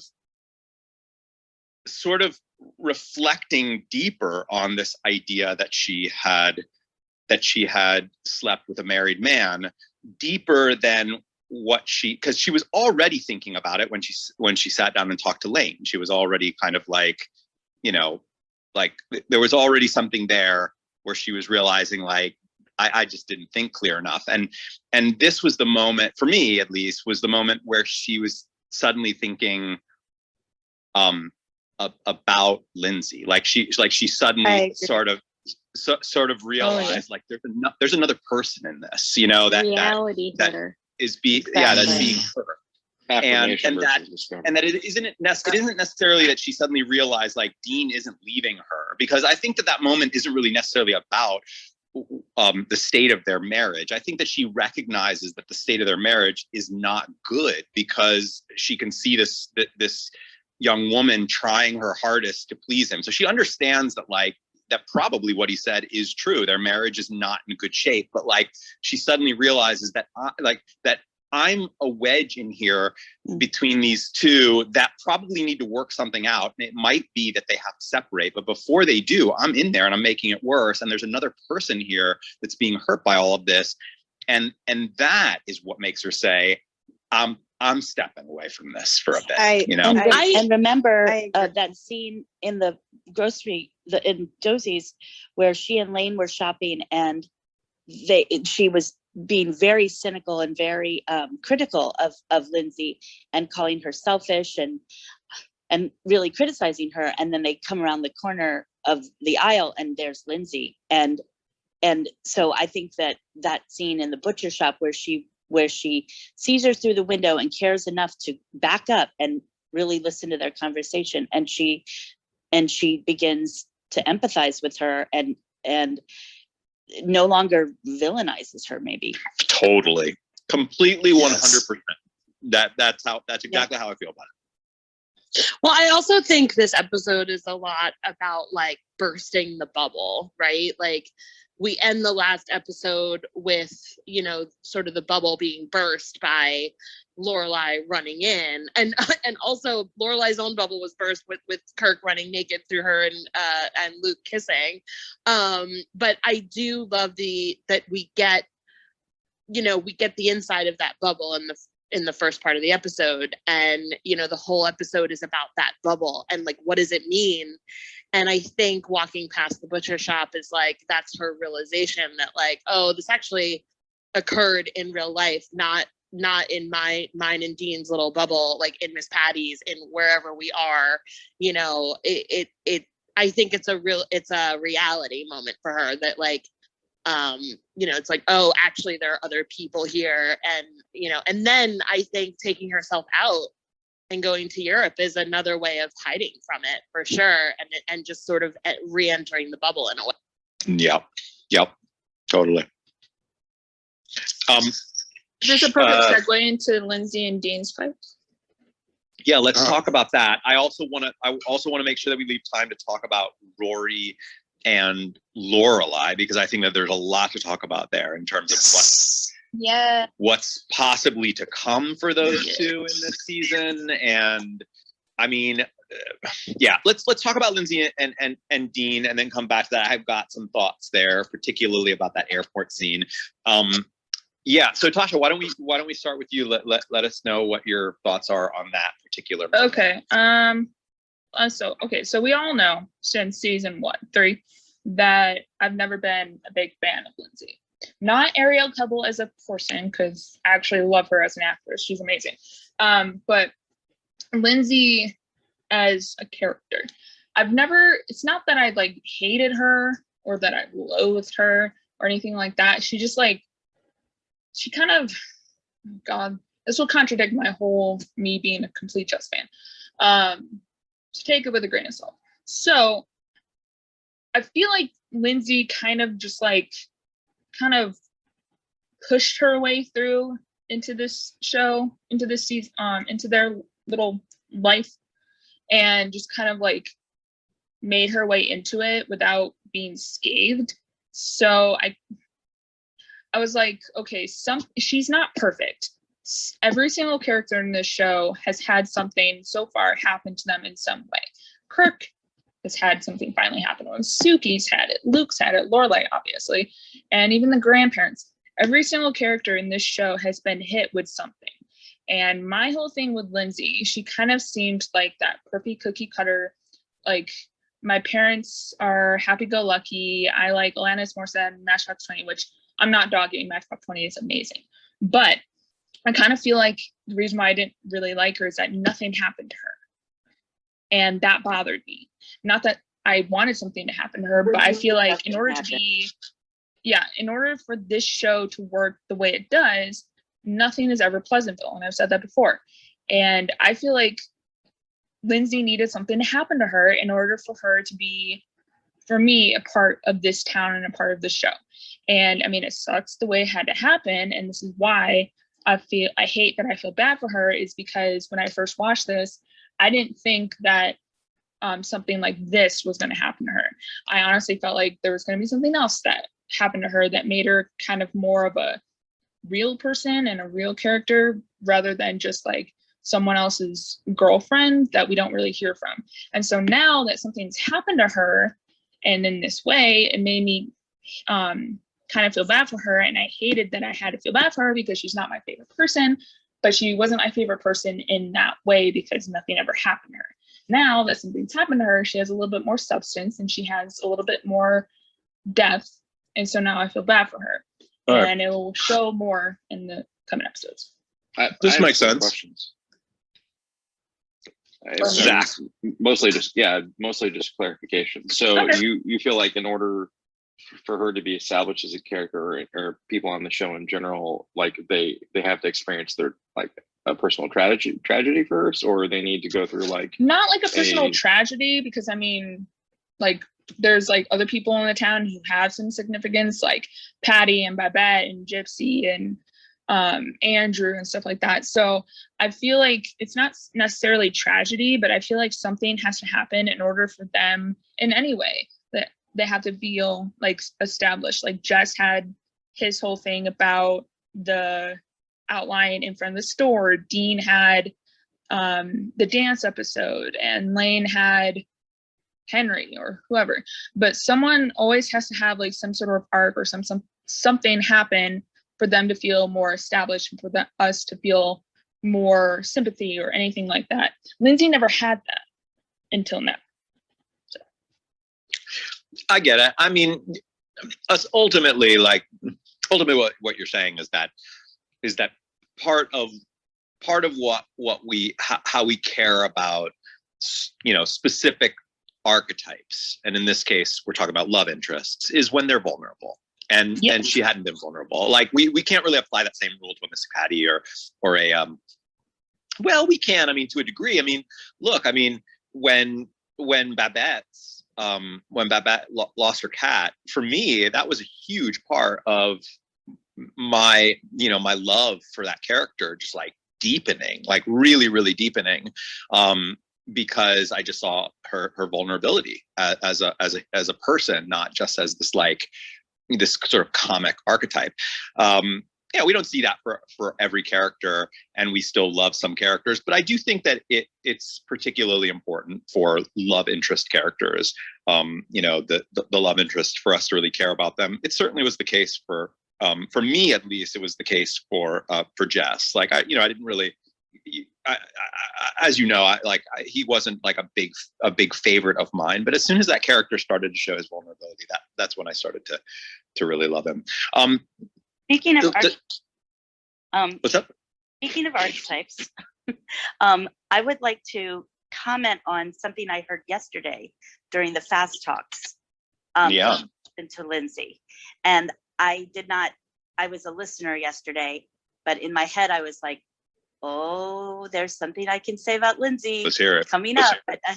But now I can talk about it, because I had forgotten that it was in this very first episode of season 5.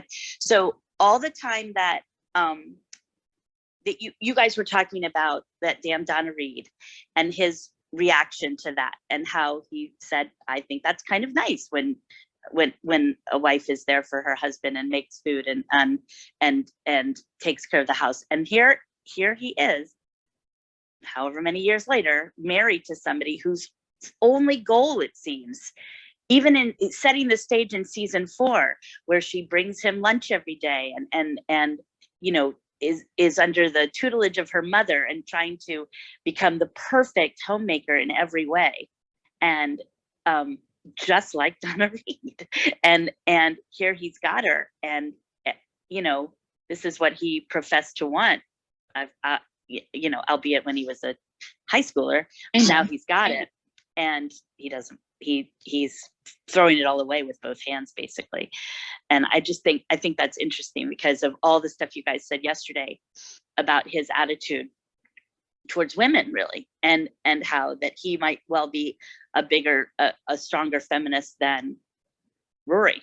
And I would argue that he wasn't really thinking about, well, he wasn't really thinking in a feminist way when he did what he did in this episode, but that more to the point that he is really, if you look at the archetypal homemaker, i.e. Donna Reed, you know, that Lindsay is truly trying to make herself in that perfect ideal image, and it turns out he doesn't want that.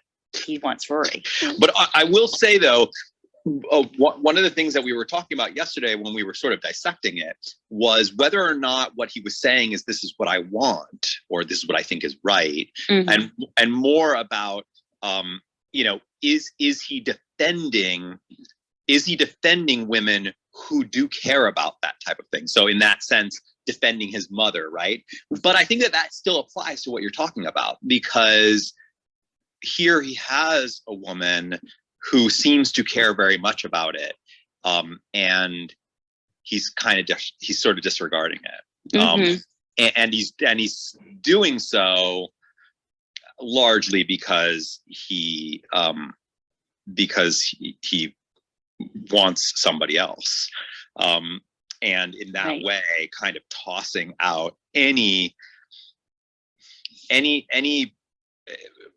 of the points that we were making yesterday that he could be potentially more of a feminist than Rory and Lorelai do seem to sort of go out the window when we like reflect on the idea that he's like kind of treating this person who he was sort of defending in season 1, this type of person. He is sort of treating her with disrespect. Went out the window. Yeah. So I guess same level. I don't know. Is Regina here? Yeah. Regina, do you have any thoughts on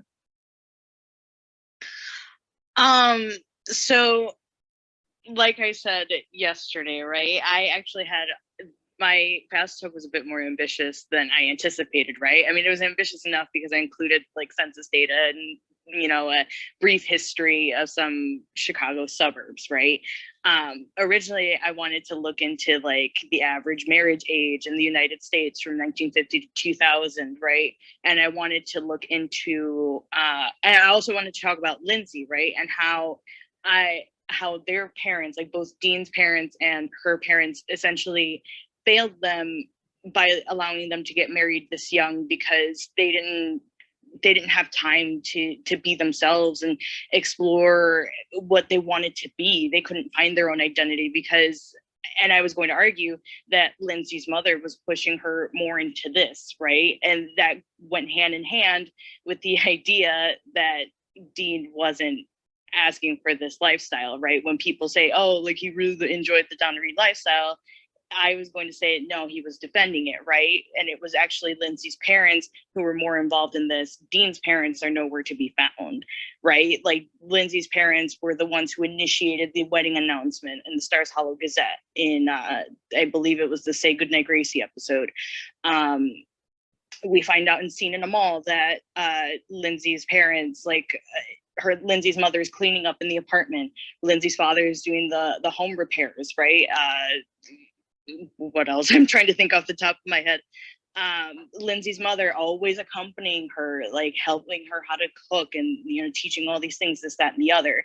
And so I was going to argue that essentially that Lindsay's parents, specifically her mom, was pushing her into this, and it wasn't Dean, and it wasn't because he wanted that lifestyle for his own someday. Because, like I said, the crux of Dean's character is partaking in acts of service for those he loved, right? You know, and it was evident with Rory in his relationship. He initiated the bracelet. Like he gave her the bracelet. He made her the car. He accompanied her to her first dance, the debutante ball, this, that, and the other. So I couldn't include all of that on Lindsay because I did want to say like how those values that I mentioned yesterday played in his short-lived marriage, but I couldn't for the sake of brevity. I just wonder. So those are my. Yes. I wonder how deep I wonder how deep the writers got into his psyche as it relates to like that particular lifestyle and Lindsay. I do think that like on the surface, it certainly does seem like, okay, we're presenting a character who seems to be defending that lifestyle, and we're going to give him that in the form of Lindsay, and then we're going to show you how he rejects it, right? Like, so sort of on the surface, it does sort of feel like the writers were just mostly going for that, right? Mostly going for like, interesting, you know, he doesn't seem to love it quite as much as he was loving it earlier. You know, I mean, I know that we're talking about whether or not that was truly like him saying, this is what I want versus this is what I'm sort of defending. But I think for the casual viewer, he is sort of presented as a guy who seems to want that early on and then gets it and is like, I don't really want it. Well, Yeah, I kind of feel that like if it was Rory that was doing it, it would be a different story. I think he would like the whole idea of someone being home, making dinner, cleaning, doing everything, if it was a Rory. And Lindsay just didn't fall suit. She wasn't that person, that type of girl that could. He's also young. So the two of them went from one relationship to the next, and then he's married. He doesn't know what he wants. But I think if it was a Rory type of girl, it would have been a different story. But I don't know if a Rory type of girl would ever do that, though. No, Exactly. no, but some women can and have given up, you know, their life, their path to please that man, because some happened, which I think is maybe where he was hoping it would go. And then, you know, he's also young. I mean, they said Rory was what, 19, 20. So Dean's got to be about 19 or 20. They're young, they're married. He's throwing phones and whatnot and acting stupid, but he doesn't know how to control his emotions. He doesn't know what he just did. He's realizing he screwed up. You know, he was holding Lindsay's arm when she cut the meatloaf open and it was good, and smiling with her. Like, there's ups and downs of it. It just, there was something interesting.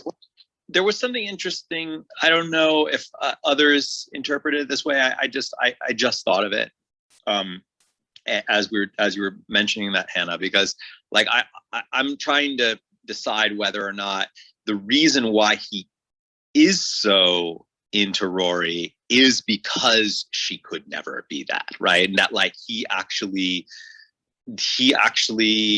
wouldn't really be as into Rory if she behaved in a different way than Rory will always behave, because Rory is Rory.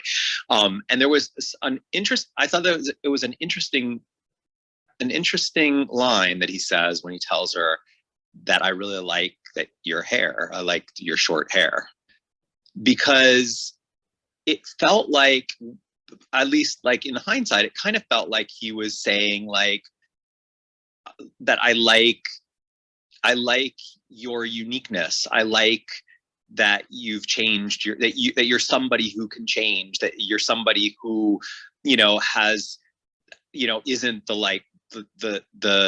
long-haired girl before, that you've gone off and you're exploring your identity, something that maybe he doesn't think a person like a Lindsay could do.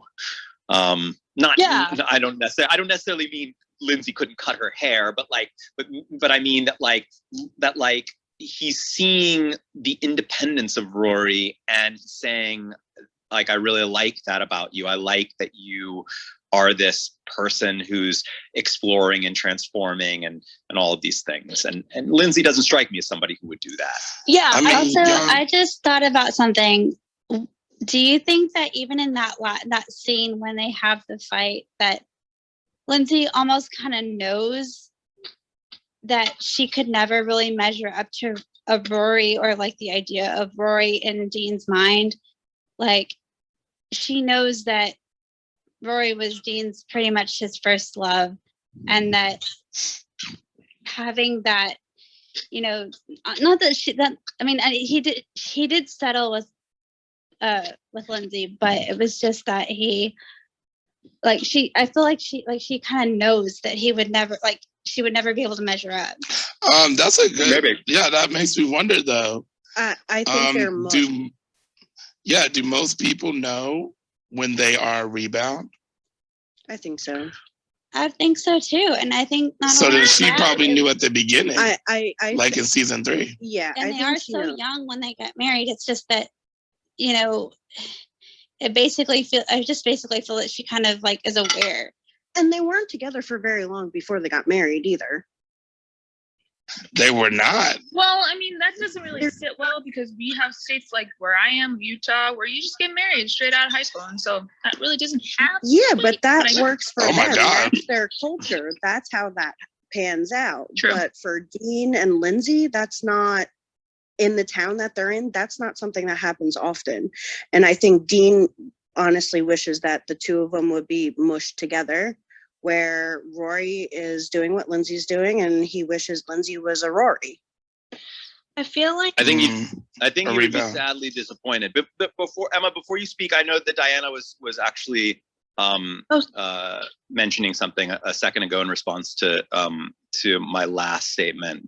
Diana, did you want to jump in? I think that's super astute, because, you know, hair with women, like, we change our hair when something happens, right? And I think that was a really interesting comment because, you know, I think I was going to say this before too, but like that, this like deepens it for me. Like, I think the writers are making a comment about two modes of life, like, but only the two. You either get married, have a family, you know, do the whole thing, do the whole, you know, gender roles, all of it, or you don't, and you have a completely different life that's maybe, but I feel like the show is always making a judgment on the former. I really do. I think that they're saying like what Lorelai did, which was do it on her own. It was super rock and roll. It was cool. It was fun. She produced a kid who's interesting, you know, like that was better in some way. And I think,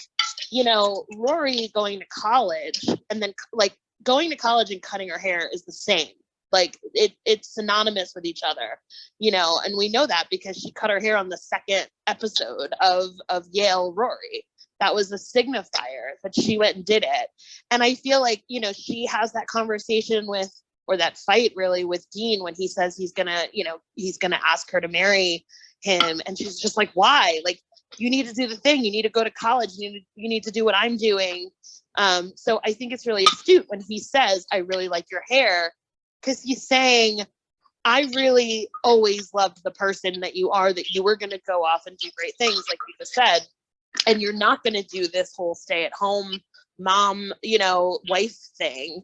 And I'm not judging either one. I want to make that clear. But I think the writers are being very black or white about it. Very much so, which I wanted to like sneak that in before we like Yeah, I want to let Emma speak after you, Regina. Wait, what? Oh, I said I want to let Emma speak right after you finish your thought. Oh, yeah, for sure. Sorry. It's fine. No, continue, Regina. Oh, I thought Emma was speaking. I'm sorry. It's getting late, but no, I just wanted to say I don't want to actually. You said before we move on. I meant to say I don't want to move on until I get to hear Emma's thoughts. Oh, okay.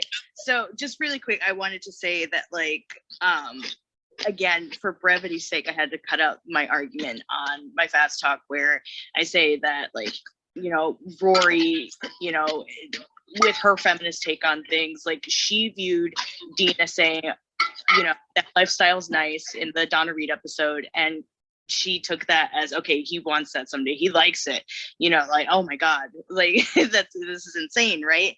And so I wanted to say that like because of that, by proxy, we as the audience, you know, I'd argue and say that Rory is the unreliable narrator in the situation, because by proxy we view Dean as the caveman, right? The patriarchal stereotype of the guy wanting the doting housewife that wants the dinner and everything like that, right? But when, you know, you take it back into the context of my fast talk, we see that's not the case at all. And so I just wanted to say, like, to build off Diana's like great insight, like that's essentially what I was trying to argue about as well in my fast talk. But for brevity's sake, I had to cut that out as well. So just wanted to say that. Save it for next fast talk.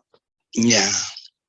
Emma, you had some thoughts. Yeah. Well, first, before I get into my thought, I just wanted to say, Diana, that's really interesting insight. I never looked at it that way, and so that was really, really cool. So, thank you for that. That was really cool.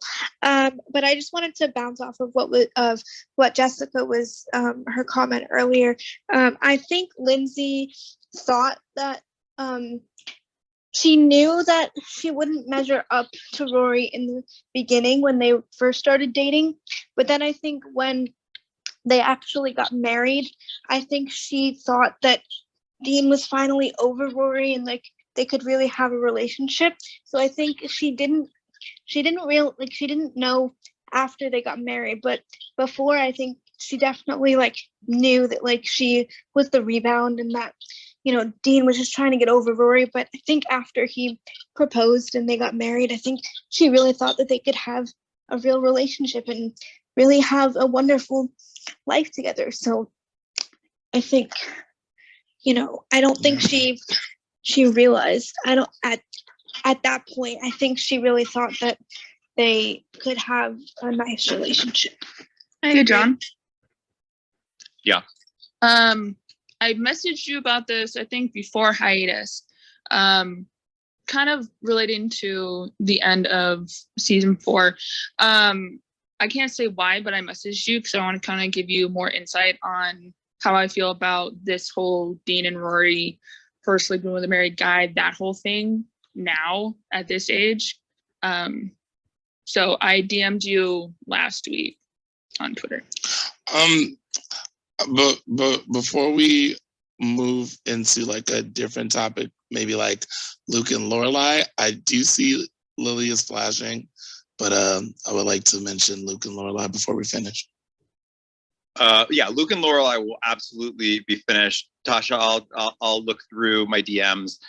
Lily, if you have a thought on this last Lindsay, like this Lindsay discussion, I'd love to hear it. We don't have a lot of time, and I really truly would like to talk about Rory and Lorelai, just because I feel like that's going to be a very, very, very big part of this season. I don't think I realized it at the end of last season in that big fight that they had, but it feels like season 5 is going to be a lot about the dynamic between these two. But Lily. Yeah, for sure. I'll keep it kind of quick because I did sort of say some of my things during the episode, but like basically I feel really bad for Lindsay. She deserves better than him. He's treating her like garbage, even if she doesn't realize everything he's doing. And also that whole really sketchy thing where she's like, we always fight, and he's trying to act like she did something horrendous to him, for him to just yell at her for like, you can be like, hey, please don't answer my phone. You don't have to like yell at, the person you're supposed to be like loving, And then like the fact that she was like too intimidated to even like grab his shoulder or something before she went to bed was just like, that was just like a horrible sign. It's like, ugh, it was so uncomfortable. And when he was like throwing the phone, it's like you're throwing things, you're yelling, you're like, that's just like abuse behavior, and it made me so uncomfortable. And like, ugh. And Dean, just the way he's treating her is horrible. The way he's tugging Rory around, and because Rory is, even though she's 19, she's emotionally stunted. He's tugging her around, and he's treating his wife horribly, and it's really annoying. Yeah, I mean, It's abuse behavior, and it's ridiculous. Yep. I don't know.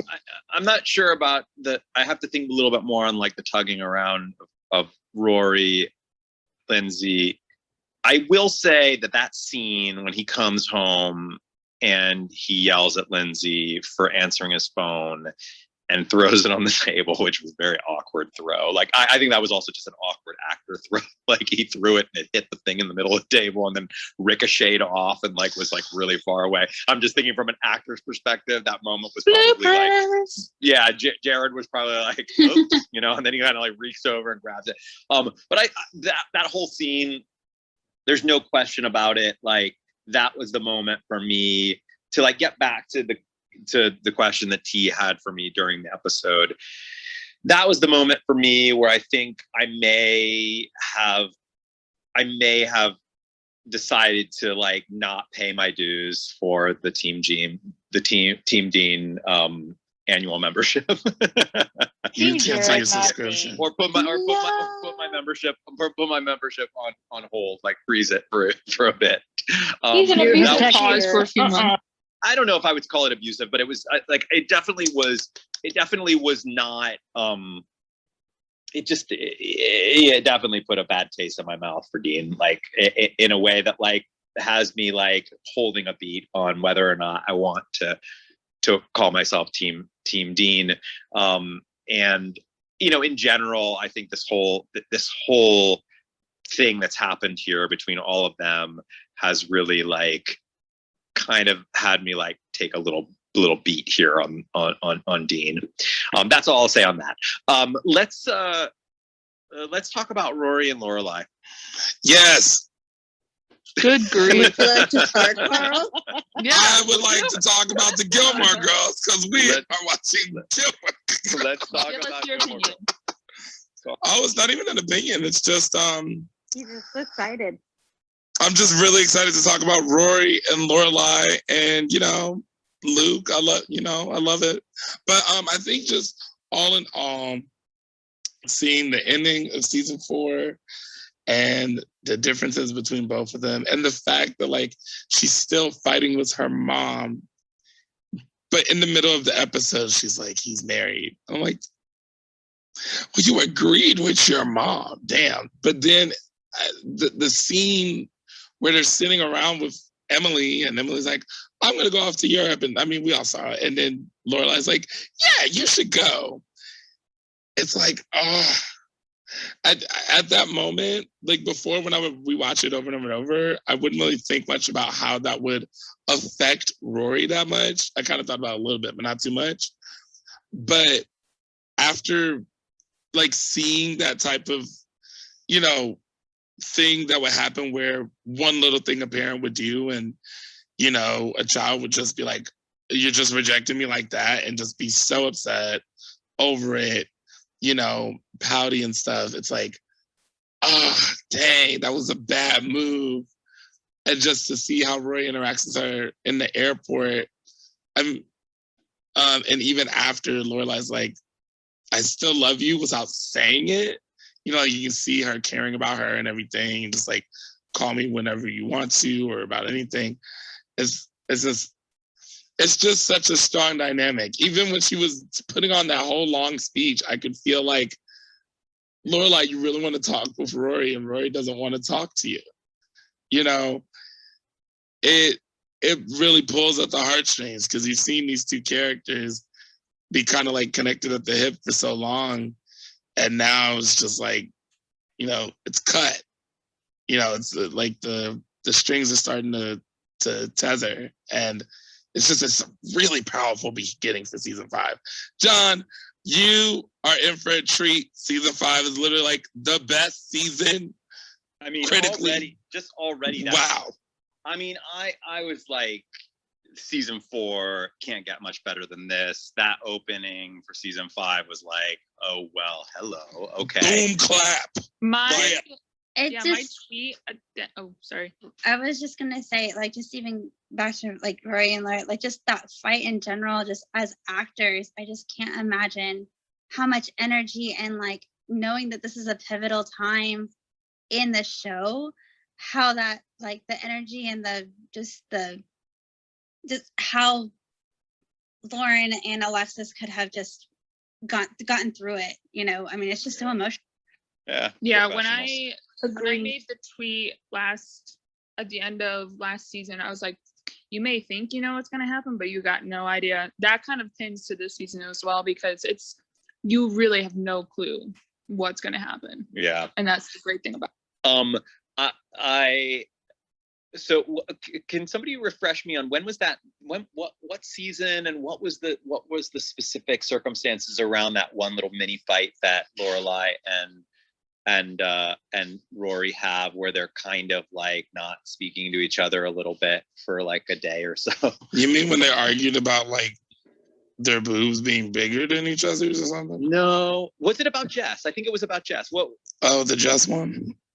Does anybody remember? After the basket thing, when she starts spending time with Jess. Oh, that one. What are you talking about? I think. Are you talking about after the dance where they didn't talk for 2 days? Yeah, it happens in a the few Christmas times. episode. It was an episode where they, and then she comes over to the inn and she's just sitting, like Rory comes to the inn and is sitting there next to her, and they have a little quick exchange about like why she's here, and she's like, it had something to do. They got into a fight, and I have a feeling that it had something to do with Jess. Like it was. I think that was about. Like that was in the Chilton. early. That was season 1. That was Chilton. That was Yeah. her spending time with Richard. With the twins. The one with the wedding. Getting married. Sorry, Sherry, what'd you say? I said, I think that was season 1 where the Doublemint twins got married. Yes. Yeah, The John, double they had, mint twins. they had a couple times. Remember she was wearing the big table knit sweater? That got married to each other. when Lorelai kind of planned that wedding for the twins that were marrying the twins. Mhm. Yeah, it's like the And second episode. why were they?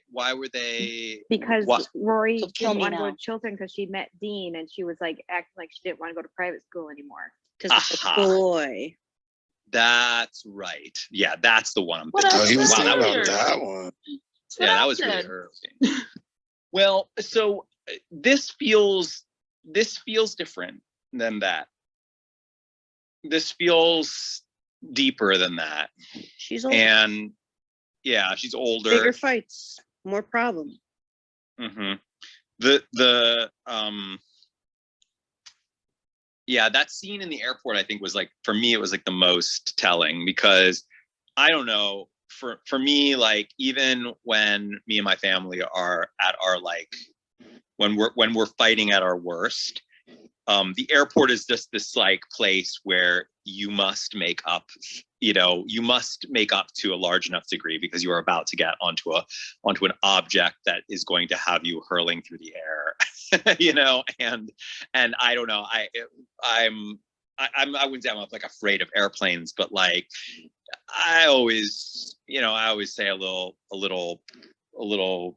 I don't know if you'd call it a prayer when I take off. I'm a person that gets a little nervous. It's like about the whole airplanes. thing of don't go to bed angry, call me when you get there type thing. Yeah, Because you never know when it's going to be your last time. Yeah, I pray right, on the but like, plane but too. I always when do it that. comes John, could it have been the fight where Lorelai actually gave Emily back the money? Where it was Lorelai's birthday. Ooh, and that one. No, it wasn't that one. It was the first season one. It was the Chilton. It was the Chilton one. But they've had a few of these little like spats throughout the series. This one just seems different, and like I said, like, for me, just like, yes, you kind of like, and somebody's like, you try not to be mad at somebody at the end of the day or when they're like leaving, but like for me, like airplanes are like specific, because there's just a whole fear of flying and plane crash and the horror of plane crash. And for those for that time, those 2 hours that a person is in the air, they are historically unreachable. So in a way, they've like kind of left the world for a while, they're gone out of the world, and there's a potential they'll never come back to the world ever again, so like for me, that it's sacred, you make up for that moment, you hug, you give a kiss, like it's just important. The fact that they don't do that there was really troubling to me. I see Cassie Ann flashing, and I think Jennifer was flashing as well. Cassie Ann? Somebody mentioned during the episode that what Rory said at the end reminded them of the way that Jess would reply to something. That's right. That's right. Yeah. I see that more as a way of how Lorelai would talk to Emily. And then when Lorelai pushes for Rory to go to Europe, it's kind of like the way that she runs when things get too hard, like how they took the road trip instead of marrying Max. I just wanted to point out the parallels that I definitely, I can see that.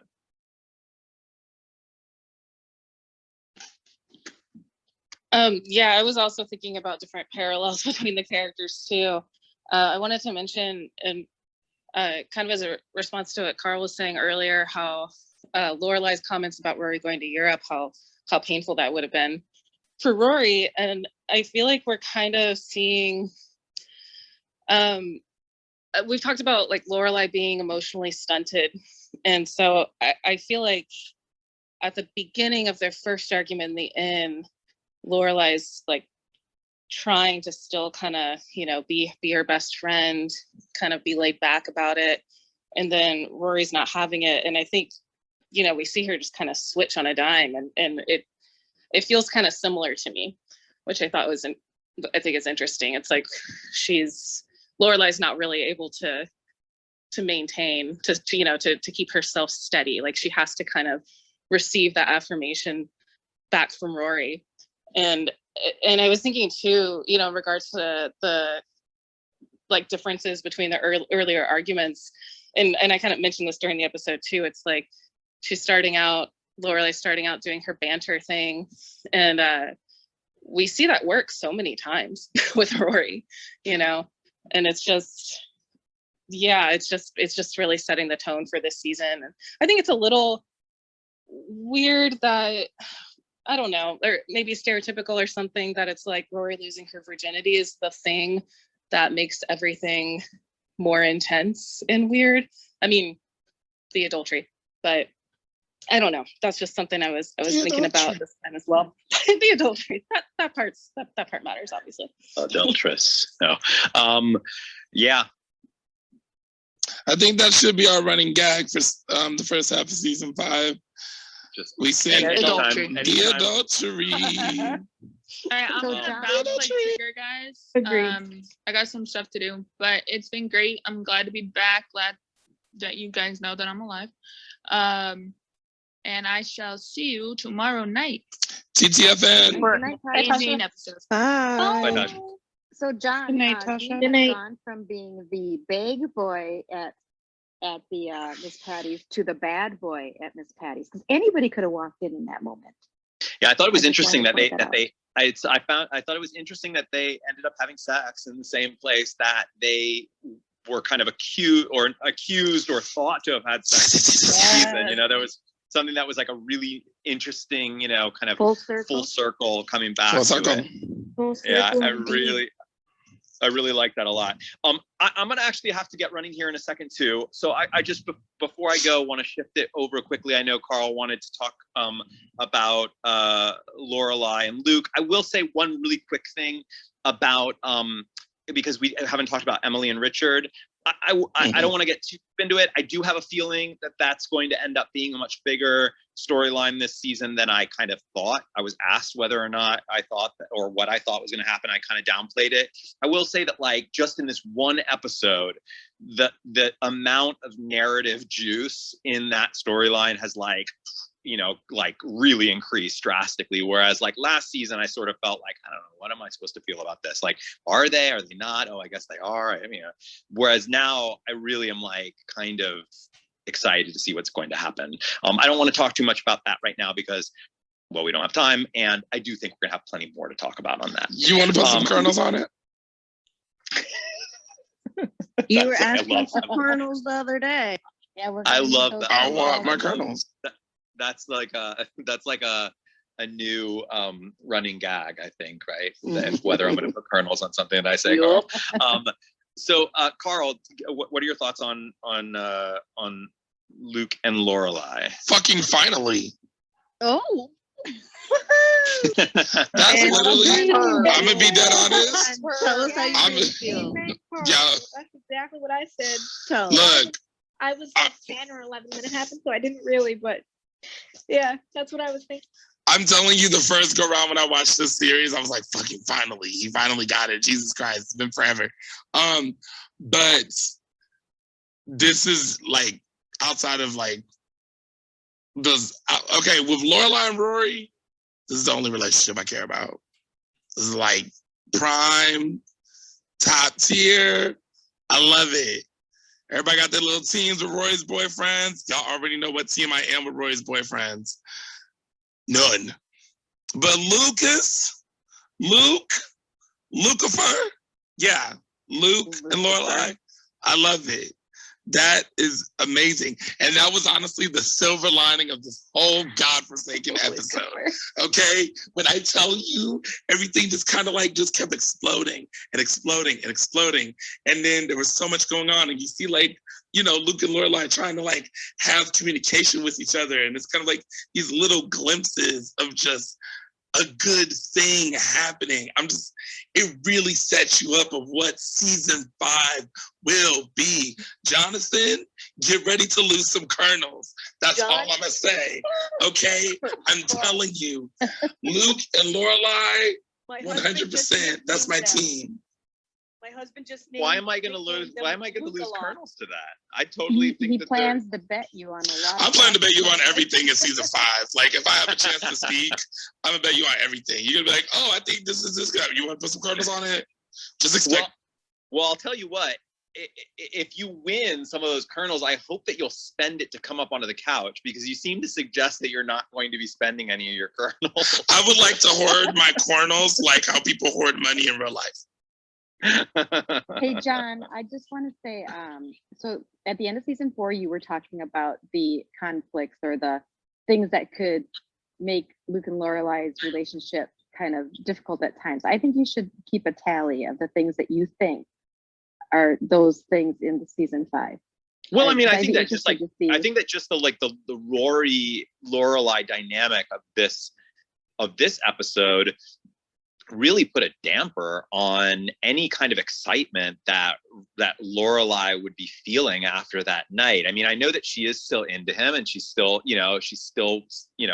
seems excited about it, but like, man, she was I kind of felt like she was sort of like somewhat on cloud 9, and then she just gets this like water splash in her face when she gets home with Rory and Dean there, and the next day it's just like her and Rory are fighting and whatnot, and I just sort of feel like any opportunity for her to like be excited about what's just happened and the possibility of what's to come has been sort of,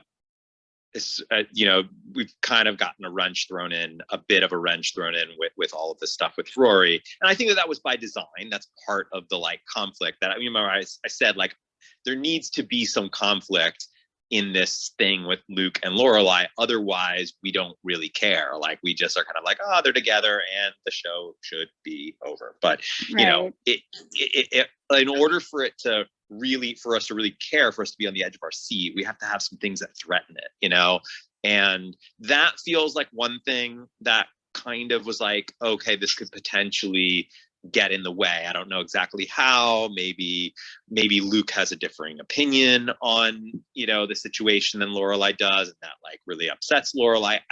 I don't really know yet, because I haven't really gotten deep into it. We haven't gotten deep enough into it to know, but something is going to have to happen for us to be worried about their future. Can I mention what the story structure will be in season 5, or will that spoil it for you, John? No, that will you spoil can't. it for me. That makes it even better. Okay. But we do see Luke driving off to help his sister at the end of the episode. Hey everybody, I'm actually gonna jump off. We're 45 minutes over. But this was special episode, a pretty awesome episode. I would not call it a godforsaken episode, but I thought it was a pretty dynamite opening for any of the seasons, and without a question of doubt, that first scene like beats any opening scene that we've had so far in the series. I think I'd have to go back and make sure, but I'm pretty sure it's the best one. Does it count as the second episode that starts where the last one left off, or is this a new category because they overlap? It's a new one. It's a new one because they rewind a little bit, But by the way, I will say that, like, one of my all-time favorite scenes of the entire series was that scene in the car when Dean says he loves her and she doesn't say it back, and that's also the same episode that ends with "we broke up," and the next episode begins right where we left off. So far, like, I still am sort of like questioning my feelings about Dean and whether I'm team Dean, and kind of putting my membership on hold and whatnot. But I will say that I think that part of the larger narrative is just one of my favorites, and it's because there's so much to talk about there. But we are going to talk about it more over the course of the season. I'm going to get going. I made everybody a moderator. I encourage anyone who has time to stick around and continue talking. And I do not see Shhhh in the audience anymore, which means that when I leave, I would imagine everyone here will be not able to be spoiled on this. So you can begin talking. Carl, you can totally talk about the narrative for this season as soon as I leave. Thank you, John. Okay. Thanks, John. Thank you. See you All tomorrow. right, bye night, everyone. John. Good night. Bye, John.